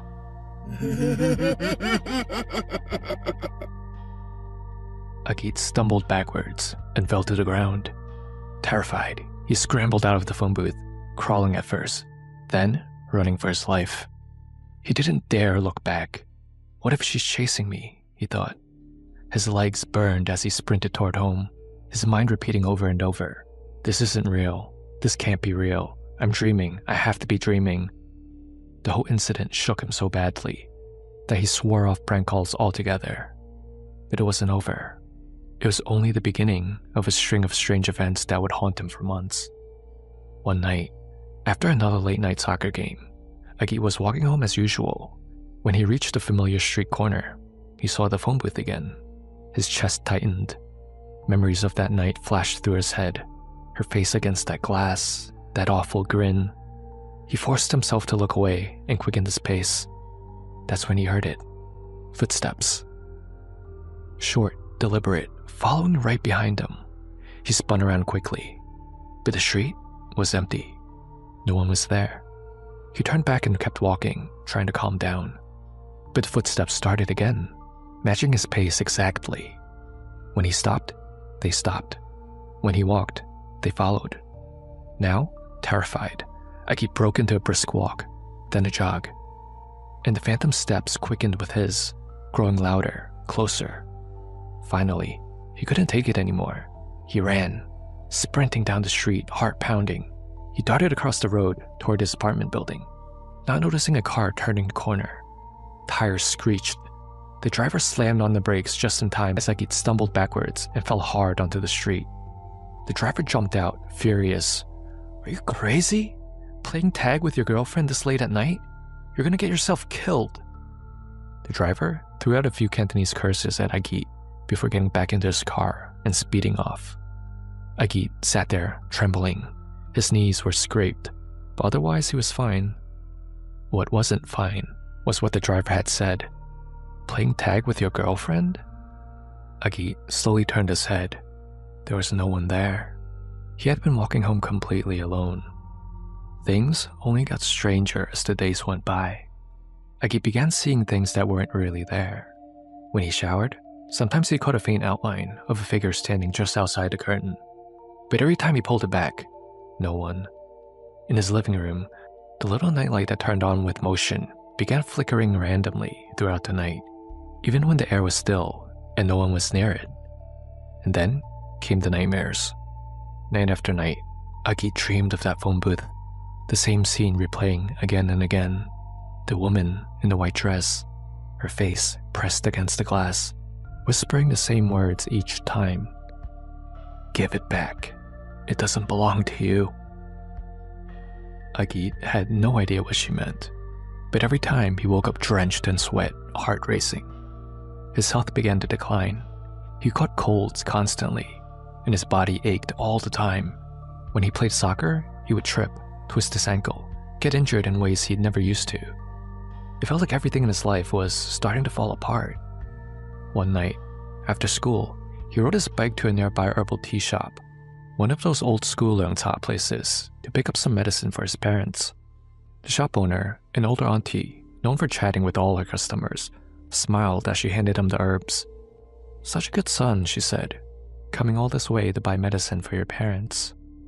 As Agit paid and turned to leave, she called out again. "Hey young man, take some of these cookies. A friend gave me too many. You can share them with your girlfriend on your way home." Agit froze. "Girlfriend?" he repeated. "Yes, that girl you came with. She was sitting on the back of your bicycle when you arrived," the auntie said cheerfully, wrapping the cookies and tucking them into his bag of herbs. "Don't be shy, share them together." Agit's mouth went dry. He didn't even try to explain. He just nodded weakly, thanked her, and walked out. He couldn't bring himself to ride the bike home. He simply hung the bag of herbs and cookies on the handlebars and walked the bike home the whole way back, trembling the entire time. That was the last straw. Agit didn't know what was happening to him, but he knew, without a doubt, something was very wrong. That night, as Agit tossed and turned in bed, he couldn't stop thinking about that recurring nightmare. "Give it back. It doesn't belong to you." What does she mean? Give what back? He's never stolen from anyone before. And then it hit him. The slip of paper. The one he found in the phone booth. That was the only thing he's ever picked up that wasn't his. It was already close to 11 o'clock, and he couldn't wait until morning. Quietly, he snuck out of his apartment, the folded piece of paper clutched tightly in his hand. When he reached the phone booth, he froze. There was already someone inside. At first, he thought the man was just making a call. But as Agit got closer, he realized this man was frantically searching around the phone, checking every crevice and corner. "Excuse me, sir," Agit said softly. "Are you looking for this?" The man, maybe in his late 30s, looked up. The moment he saw the slip of paper, His eyes widened, filled with relief. Yes, thank you, young man. Thank you so much. He reached out and took the paper gently, as if it was something precious. I'm sorry, Agit said. I didn't know it was important. May I ask why? The man stared down at the faded note, a faint smile forming on his lips. It's alright, he said quietly. You wouldn't have known. It's not the number that matters. I know it by heart. He paused. This belonged to my late fiancée. When we first met, our families didn't approve of us. She wrote her number down on this paper, and I hid it here, at this very booth, where I would sneak out at night to call her. She passed away not long ago. I came back to find it, to keep it close, as a memory. Agit stood there, speechless. In that moment, everything made sense. The voice on the phone, the footsteps, the woman in white. It was her, searching for that piece of herself that had been left behind. The man thanked him again and walked off into the night, clutching the paper close to his chest. Agit remained standing by the booth for a long time, the quiet hum of the streetlights surrounding him.